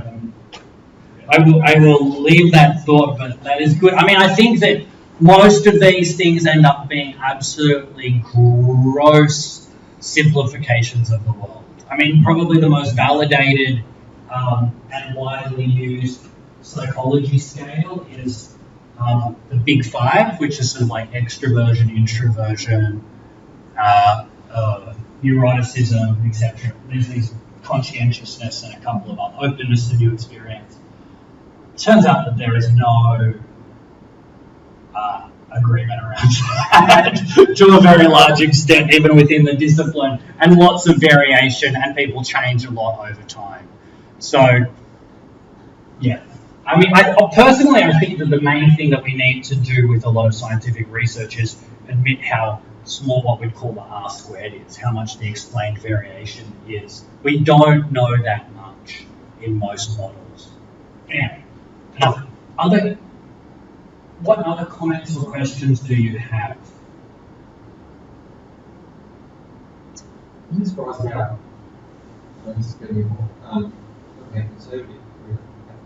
How conservative what? You have to do your research. You're actually saying, when you go to operationalise a concept, there's actually quite a rigid set of accepted measures and you can for that. I mean, it's not. It is. It's true. It's true. It's not like that in industry. It's not like that in journalism. And if you are going into new areas, you don't have as much problem with that, right? Like, so you're doing the internet, right, at the beginning of the internet age, you can make up whatever indices you want, right? But now you want to do internet, you've got to, you know, justify your stuff against other things. And particularly when it comes down to really fundamental and crucial things that we all care about, they're the ones that get codified the most. Yeah. And the weird thing, so for 10 years I had undergrad students doing very small projects, or not big projects in a class, in group projects. And it was hilarious for me to realize how over the years I became more and more conservative on saying use a validated scale. Because the chances of when they used the non-validated scale, finding just nothing, you know, and it all just going pear-shaped was absurd. And it was because it's actually really hard to design questions. It's really hard to design questions. It's really hard to say, I'm like, how do I ask a question that determines whether you're a happy person or not? You know, like if we did that now, we split the group into two, we would come up with completely different scales and then we'd be able to tear them to shreds. Yeah? Okay, can I just push through a few more of these slides? I'm just going to pull out some bits that I haven't mentioned. Is that okay? And then we'll do the exercise. I think it's quite a fun one. So,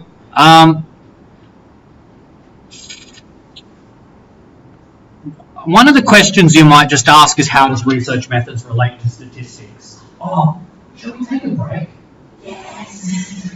Sorry, let's take a break. I'll see you in 10, 15 minutes. How long? 10? 10? All right, let's go. Bye.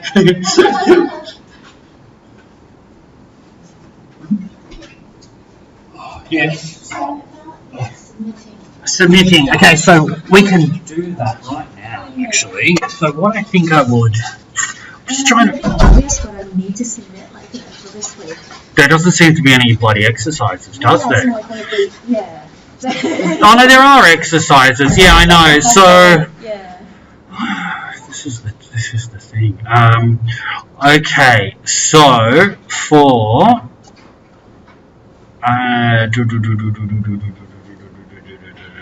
for this week, I had 2 exercises. Okay.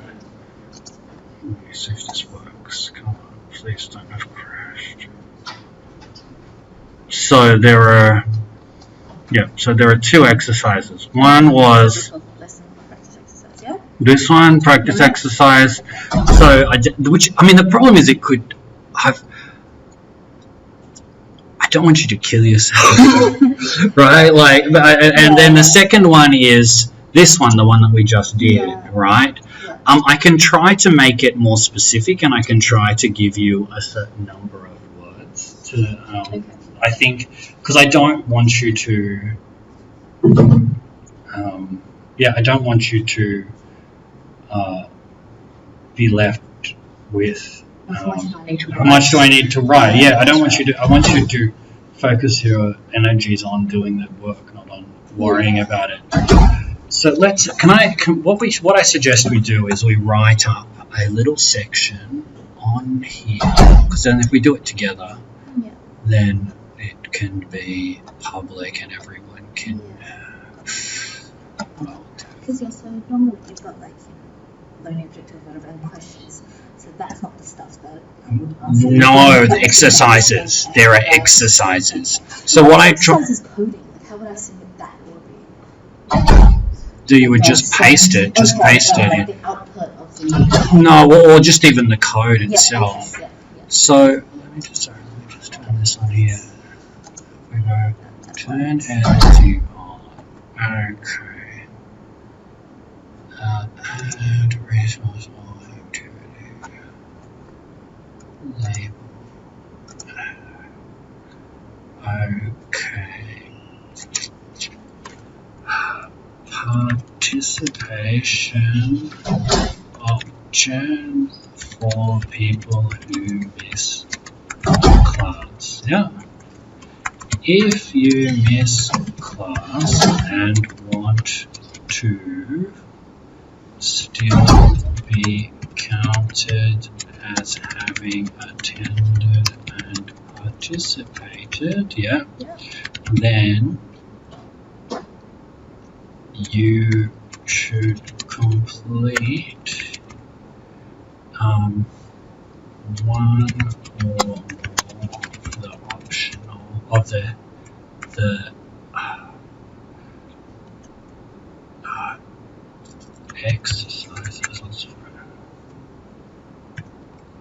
exercises in the methods 101 class lessons. Yeah. Lessons for that class. You are expected to complete at least one of the exercises. You may choose which one or ones. You should submit between, I'm going to say 500 and 1,000 words, if that's all right. I think I think that will be a few paragraphs. You know, that's right. It's about 500 and 1,000 words on iLearn. Yeah, that's right, on iLearn. Please try to write in full sentences. You know, unless it is code, it just makes my life a lot easier. Yeah. It's like I'm trying, you know, please try to write in full sentences and make clear statements. That's, you know, please train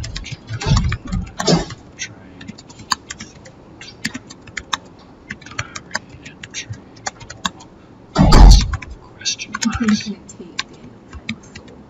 Thank you. Train of thought. Yeah, I should, but I don't. But anyway, there we go. So, there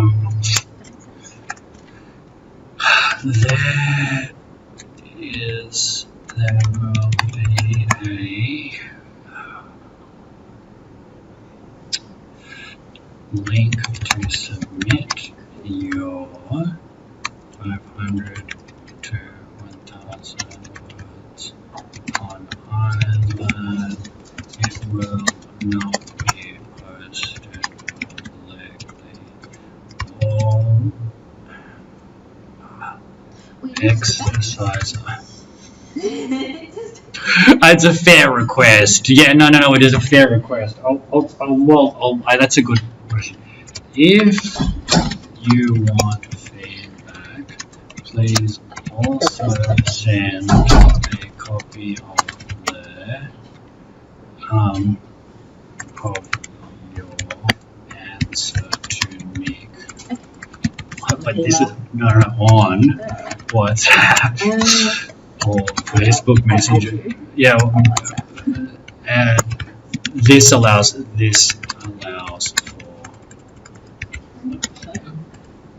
a prompt and response. There we go. All exercises will be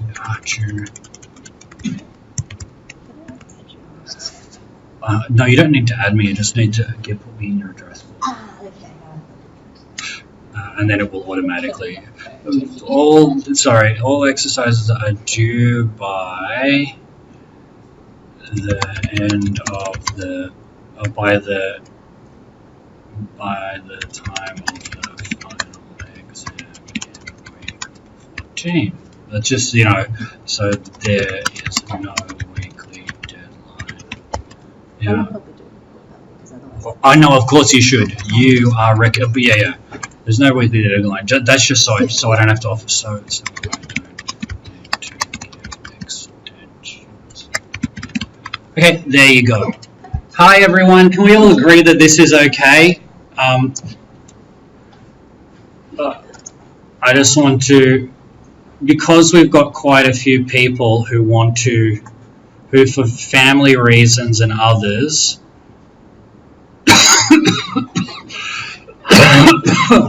are going to be missing class.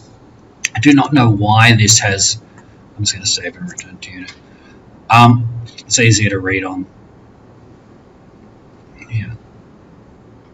Okay, so here what we've got is a option if you want to miss class. I really don't recommend missing class. If you can see how valuable it is. No, a joke. But if you miss class and still want to be counted as having attended and participated, then you should complete one of the more exercises in the Method 101 lessons for that class. You're expected to complete at least one exercise per week, right? You should submit between 500 and 1,000 words on iLearn. Please write in full sentences unless it's code and make clear statements, arguments. Please just don't write train of thoughts, diary entries, or lots of question marks. I don't know, I have to say that these days. There will be a link to submit your 500 to 1,000 words on iLearn. It will not be posted publicly. All exercises are due by the end of the final time, at the time of the final exam in week 14. I'm doing that because I don't want to give extensions. You know, you should do it every week. If you actually want feedback rather than just to log your attendance, send the thing to me on WhatsApp or Facebook Messenger, because then I can actually give you a rapid reply. And also, I can engage with you a little bit. You know what I mean? Because if you give me something, it's always, half the time it's like, what were you thinking? What did we think? Or whatever it is. Yeah, so often a dialogue can make it a lot better. So the two things are separated. Does that seem fair to everyone? So if we don't miss class, you don't need to do this. You just get participation. You get your 25%. But have you done any recording, or do we just need to write down? You don't need to record anything. You just sit here and do the participate in class. Yeah. No, you don't need to do anything.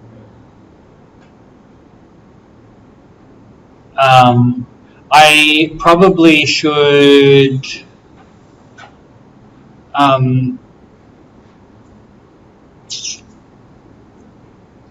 Yeah, no. I'm going to need to. I am going to need to. I think you deserve to know what grades you're getting for participation. Do you agree? So it can also be a bit arbitrary and so forth. So let me think about it, but I think I'll try and make something where I can just record participation. Yeah? Is that all right? And so you can just know every week. I'll just make an Excel spreadsheet. I hate having to do it, but like a weekly, like. Yeah, literally, that's what we're told to do, actually. Yeah, like no. What we're told to do is to at the end of each class sit down with the list and give like a 1, 2, or a 3 to everyone, so that and then at the end it's actually measured. Otherwise, what happens is when students go for grade appeals are all based on physical evidence, and if there's no physical evidence, then whatever. I really don't care. I find it horrible, but I also, whatever. There's a lot of justice in this modern world, which is reasonable. It's just a bit funny. Okay, so, but is that fair to everyone? Yeah. Okay. So we are now in Intro to Research Methods. So I'm going to just scroll.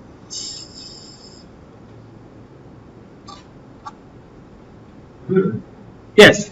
Like for an old article for this assignment, is it sort of like a preference from you about how old or how new you are? No, I don't care actually. As long as it's just publicly accessible data. As long as you've got publicly accessible data and you do the 3 types of analysis we've talked about and a graph, like for the a figure or something, and it's and you make it, you explain why it's useful and interesting. That's fine. It's really, I don't mind you replicating old studies and so forth. I mean, yeah.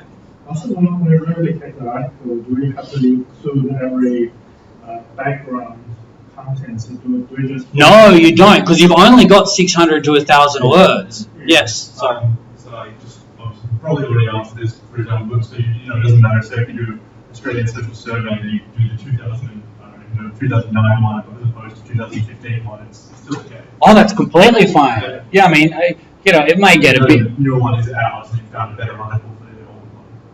Oh. No, I mean, like, Yeah. That's exactly right. No, so yours is the 2009. Jack's is the 2009 data set. I want you to replicate the 2009 data set, not the 2019 data set. I think something like OSA or general social research, they change The question. they change question and change thing every year. So probably say last year one is focusing on something different from Yeah, I one. think it's just in the article and just things, now I see what That's they're right. interested in. And it's not, honestly, I think that most people, it sounds super simple, but I think once people have started looking at it, it's not absolutely impossibly hard or anything like that, but there is just work in terms of moving from the data set to your analysis and changing it and cleaning it and understanding. Like, I'll give you one example. Jack found that the 6 questions on suicide were coded in the opposite direction to what they were stated in the article. So strongly agree with strongly disagree, and strongly disagree with strongly agree. But then 3 of them were reverse coded, which means that 3 of them, if you're high on them, you're high in suicidality, and 3 of them, if you're high on them, you're low in suicidality. So he needs to work out how to recode these variables so that they move from the version that he's got, which has got a different Korean translation than the Korean translation of the questions that is in his article, just because it, I mean, it's not that it's that hard, but it's just, right? It's time, and it's, and each of your variables, could be an index or whatever. And also, he's missing data. He has 2 types of missing data in there. So there is missing data that people didn't answer, NA, and then there's people who said don't know, which is labeled with an 8. Now, if he does any transformations while leaving don't know as an 8, guess what happens? He screws up his whole data, right? So he's first got to transform don't know to NA, and then do the other transformations of it. These are tiny, boring things, but this is literally our day-to-day jobs, and it's really important to get on top of it. And I'm sorry, I don't mean to be silly about it. And then it allows you to do super fabulous stuff, and also allows you to realize the rigor that lies behind doing these things. Yep.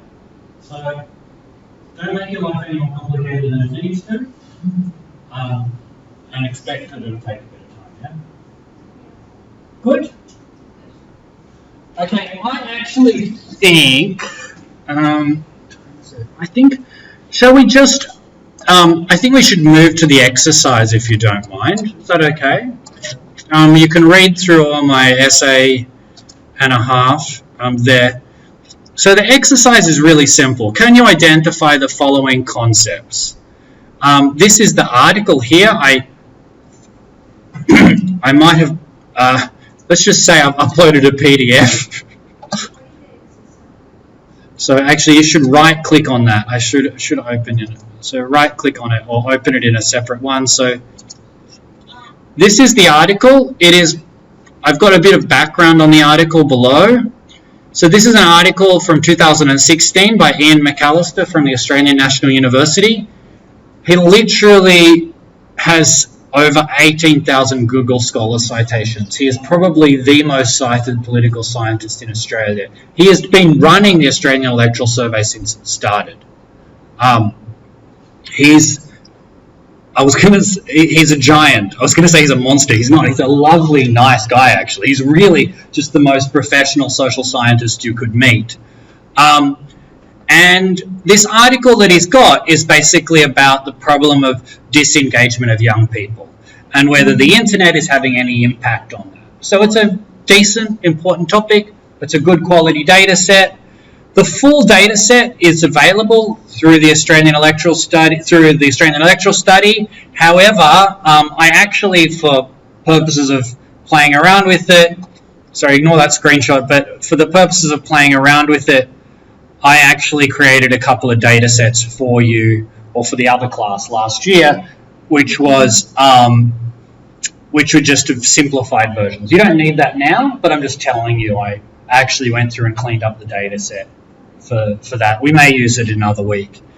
The main thing now is that I just want you to open this article, and then I want you to go through and identify the concepts, and I think the best thing to do would be to you can actually screenshot them straight into the Google Scholar, the Google everything, the Google Doc, right? So if I'm just going to shift this down, we can do exercise 2, right?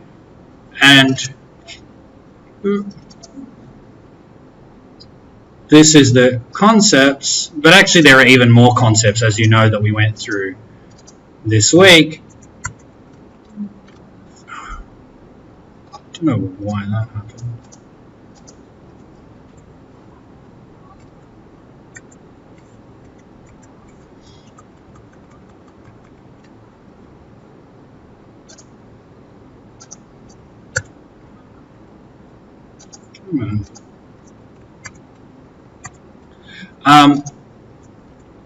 So if I'll do one of them, for example.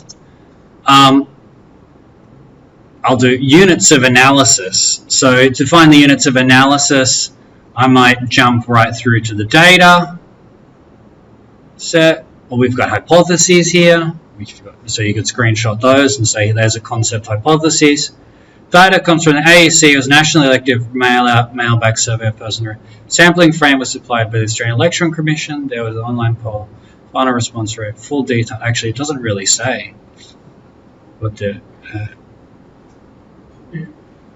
From the abstract, say young intern. Let's have a look. So you have the dependent variables and independent variables. So they have, just to give you an example here again, you can identify, but this is an example of they actually used a scale. They created a scale from 10 questions about political knowledge. But anyway, I'm going to shut up. You guys can actually do it. Do you get what you're supposed to do? So just identify concepts, and what you can do, I'll just do one example of it, is just do hypothesis, and then you can literally just screenshot. I don't know how you use screenshot. I have screenshot on my computer.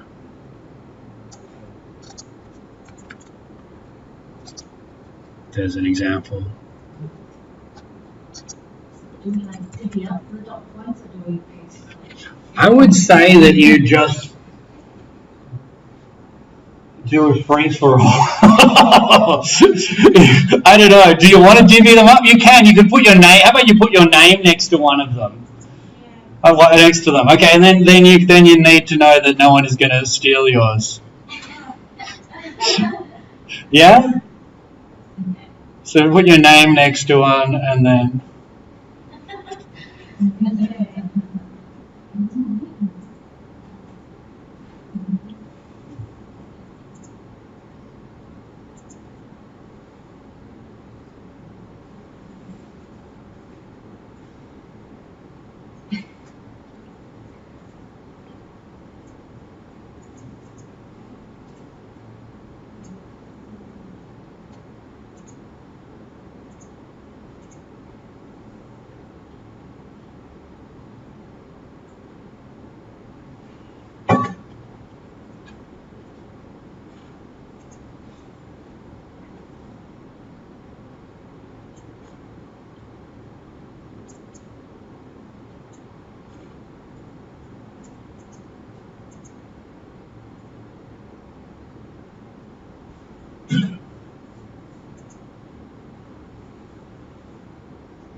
access to Google Doc again.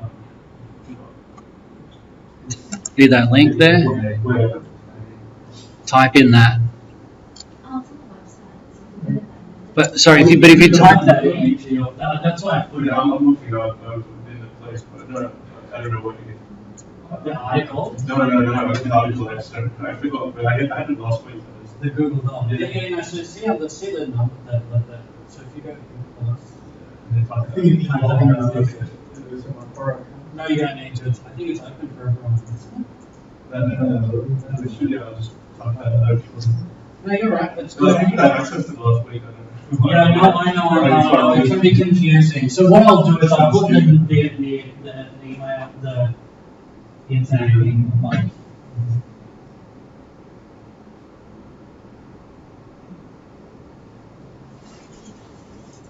the internet thing.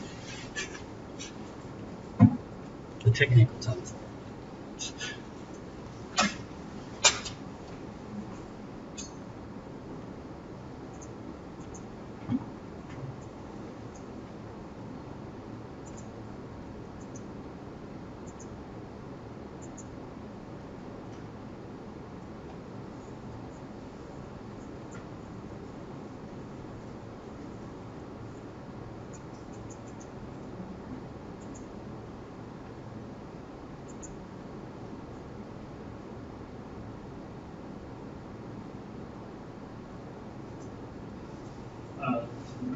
Operationalization would be like how these two variables How are they measured? affect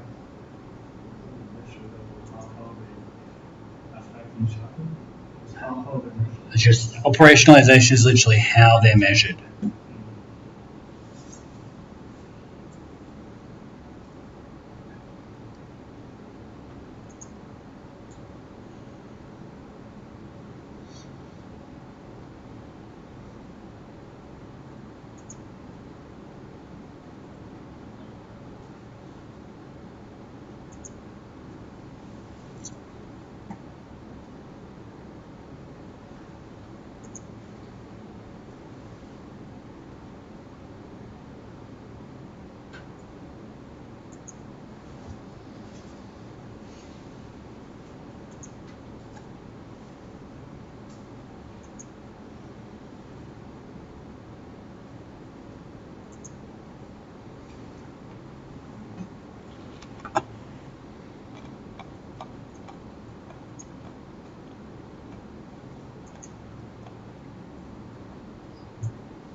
Okay, how are we going?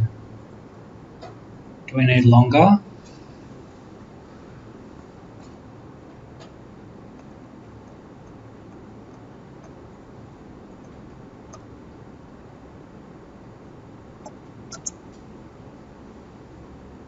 Do you want to put your name near stuff that you've done, just so that I've got some idea? Given that I have to grade participants.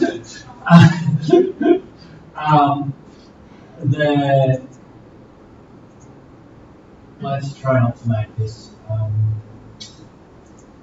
Who wants to share what they found?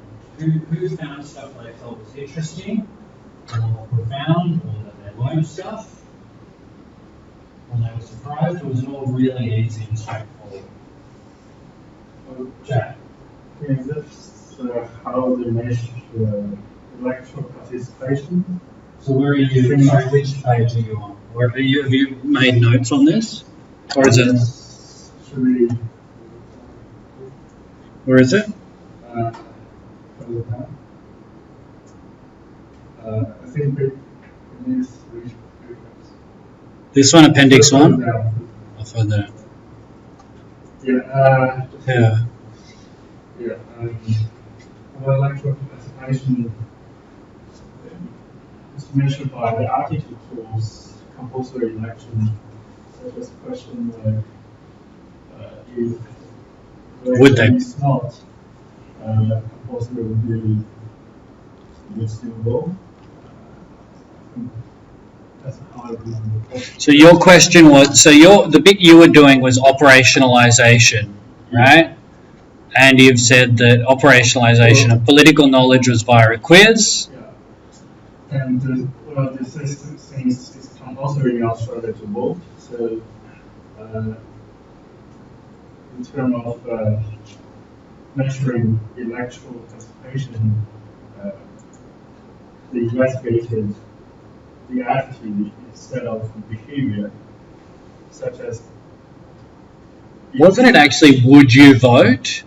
I think it was would you vote. So it wasn't attitude, but it was a behavioral attitude. It wasn't like do you think voting should be compulsory or not? It's like would you vote if it's not was not compulsory. Yeah. That's sort of attitude. Okay, yeah, I think we've got it. All right, let's go. Who else wants to share? Jarvis, what work did you do? You identified different types of variables. So do you want to just go through some of them that you got? Yeah, the first one category is gender. Okay, because it's just okay. Often it's binary as well, but yeah. Sometimes, there is transgender. I know there is, and you're right. But in 2013 there wasn't.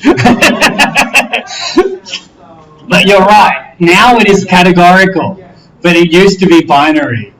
Yeah, correct. All right, binary. What else? And finally, I picked this question manual the internet skills is have you done any blah blah blah something like that. Is that question you need to answer yes or no? Correct. But then they actually turn it into a count variable because it's how many of these things have you done, I think. Yeah. But yeah, okay, got it. Yep, next. And only I picked the questions about things voting in Australia is compulsory. Yeah, the second dependent variable.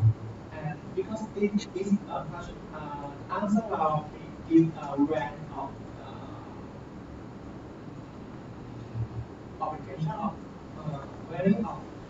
Whether you would be very likely or not at all. Yeah, that's good. And the last one, age here.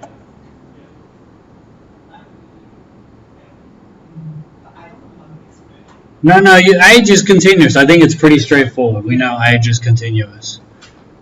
Okay, who else would like to share about parts they identified? Paul or Lee? Sorry, you're going to go, Paul? I highlighted variables. So going on from the hypothesis following an election on the internet will lead to higher levels of political knowledge. Yeah. And the second hypothesis is the higher among younger people. So we've got two dependent variables, which is political knowledge and likelihood of voting. So they're the Yep. variables. And then he's got a whole bunch of independent variables, which are the qualified, so he's measuring quite a bit. Yeah, there's tons. Yeah, there's three variables used to measure internet use. He's got variables to measure media sources and techniques. Then he's got 6 socio-economic variables that are used as controls. So gender, tertiary education, Australian born, some dummy variables. What's a dummy variable? It's a binary variable. It's another word for binary variable, yeah. And it's got an attitudinal variable. Interesting context. It's also included as control, so it's got a bunch of control variables. Well, a whole range of independent variables. Okay. All right. Lee, do you want to share? So it's source of scale, which I interpret as the data source. Is that? So where did you say? Where are we? So looking at the top, Source of scale. Yeah, do you just mean data source, like where the? No. What I meant by the source of the scale was, what I would have liked to look for for the validation of the source of the scale was, how did they know that those 10 questions were 10 good questions? So I think you did this as well. You were like, so there's the scale, right, which was the quiz, the 10 questions. But how do we know that those are 10 good questions to measure political knowledge? Does it say? Can we go back and find that?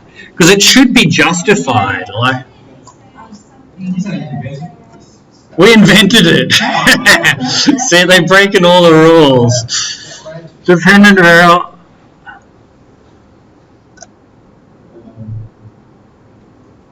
It's just knowledge about the basic of the history. Well, what about voting? There's sort of, it's like the Dutch example, I think, as being kind of reasonable, but the others it's kind of just like, yeah, done this. That's it. Because I'm a giant, I can do this. But so here, look, I think we should look at it. Actually, there's a whole lot of justification at this point, where he does actually say, why did he? He says, I invented it, but then he says, I used these methods and thinking and results to invent it. So he says that 6 questions are factual and 3, no, they're all factual. But then he sort of says, well, why did I use facts?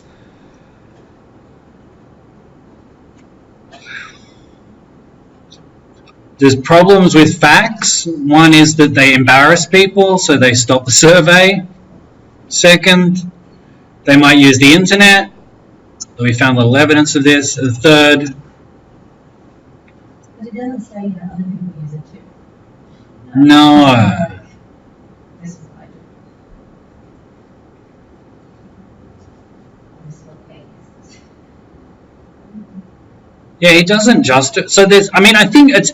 Look, this is not a perfect article, right? He doesn't actually prove the validation of the scale.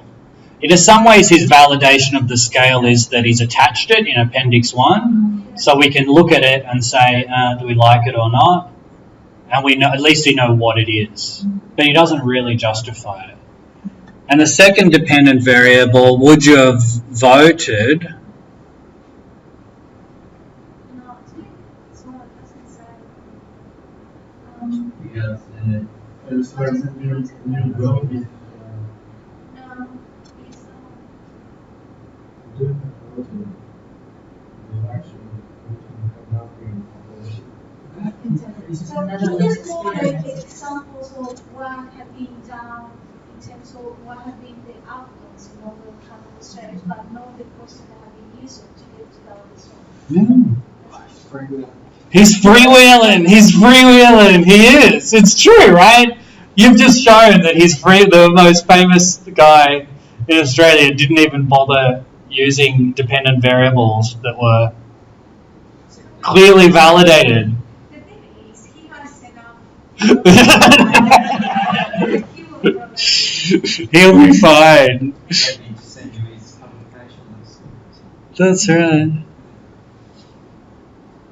Here, okay, so internet use. So this one, he has some citations. All three measures, so he's talking about the measures he used, have been shown to tap on different aspects of how individuals use the internet, with consequences for political behaviour. That is a form of validation. But that is more explanatory one. That is more in terms of outcomes, not in terms of question. So I'll tell you, this is an interesting, the language here points to there are many ways we can validate something. I just think it's interesting to note this, right? It's actually pointing to, one is called construct validity, which means that you capture the different aspects of it. So internet use can have downloading, using the internet, using emails, creating websites or whatever. And what it says here, these measures have been shown to tap on different aspects of our individuals. So he's saying it has construct validity, it captures many aspects of it. And then he said it has consequences, and that is called, I don't know, it's called something like predictive validity or something like that. But one of the ways that you show that your measure is real, say you have a depression measure, sorry to be so crude about it, is that it predicts suicide. Right, so it's predicting something you would expect to happen from, you know? Sorry, it's such a depressing case. But yeah, you get what I'm saying, right? Yeah. So it's weird, but he is actually implicit in there the language of validation. And he's citing some references. It's a lot better than what you did before. What did you call that? Predictive validity. It's called, what is it? It's called, there are... Let me just get the, I've read it. Sorry, it's in the top of this.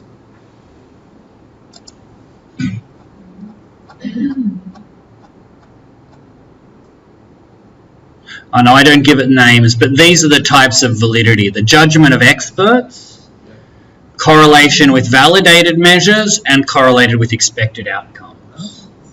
So it's a correlation with an expected outcome. Yeah, I think that's the last one. That's what he's doing. Yeah. Okay. More. Has other people got let's wrap up. Let's finish in a couple of minutes. Let me just ask you. Let me come back and say, what did you learn? Oh, yeah, you have a question. Yes. So what would be here the unit for analysis? Oh, good. What is the unit of analysis for this article? Where could the electoral participation or No. The rows. What are the rows of the data set? Unit of analysis. Who are the... Okay. No. This guy's doing Let's step back, right? So remember we're talking about unit of analysis is talking about the Excel spreadsheet, or whatever it is, the spreadsheet, the CSV file, right? That we're analyzing. And we have rows, which are the units of analysis, and variables, which are the characteristics of the units of analysis, right? So don't anyone else answer. What are the rows in this? What are the units of analysis in this? So we call the variable is internet use. So how much do you use the internet is a variable. Yes. And they have some units of analysis will have a 1, some will have a... People. People. Survey respondents. Exactly. That's why we do this. Yep. The units of analysis are survey respondents.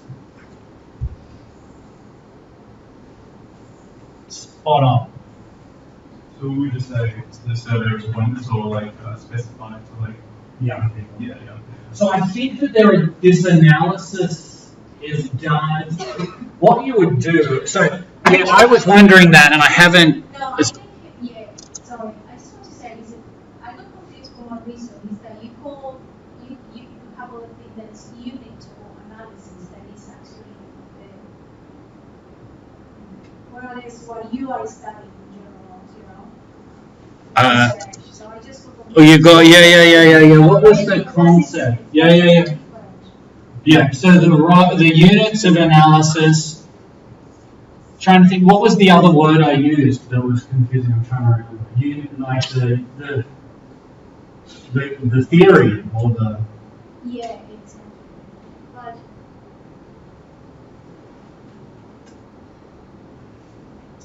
because in research, okay, my understanding is if you are studying, doing a research in, I don't know, child labor or something like that, the unit of analysis is child or children or something like that. Yeah. And, so for that reason, is that I got confused with unit of analysis and Yeah.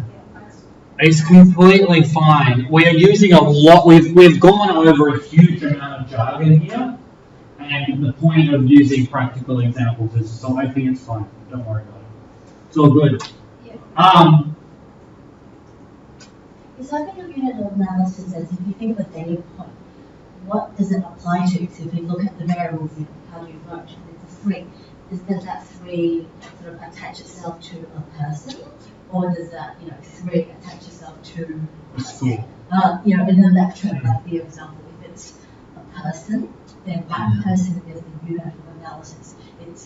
Do you know what I mean? No, she gets it. She totally gets it. She was kind of saying, you're almost saying what is the topic or what is the theme we're studying, what is the dependent variable or something like that. Yeah, it's okay. It's okay. I think let's just move, let me just move this to, so when you were asking about units of analysis, right, here we go. This is what I wanted to just show. So this is, okay, here we go. There are two different units of analysis in these two models. What are they, and how do you know? How many units of analysis are there?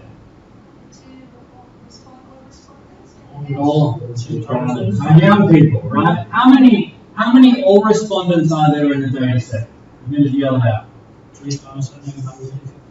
Very good. Down here, how many young people are in the data set? 4, right?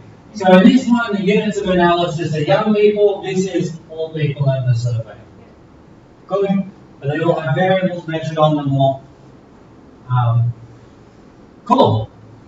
Look, I know this is frustrating. I know it's frustrating, but it's progress. What did you learn today? I'm just really interested. What did you not know before this? I'll tell you what I didn't know about before today. I didn't know about Google Data Sets. I'm just interested. Everyone can say, I just am interested to know, and then we can go home. What did you learn today? Conceptualization and operationalization. Okay, that's good, yeah. Conceptualization and operationalization. This is the end. Yeah. Double, we'll give it a double star. All right. What other things have people done? How to track find articles that are using publicly accessible data. How to find something. Even after I was just spent a few minutes after I can't find anything with this, and then I figured just way of searching. So actually just how to search. Oh, how to find How to find articles. publicly.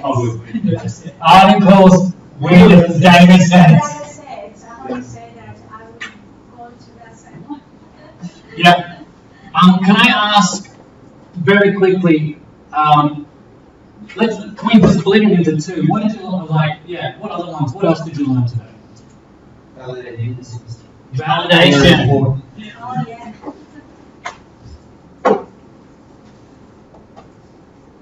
What else?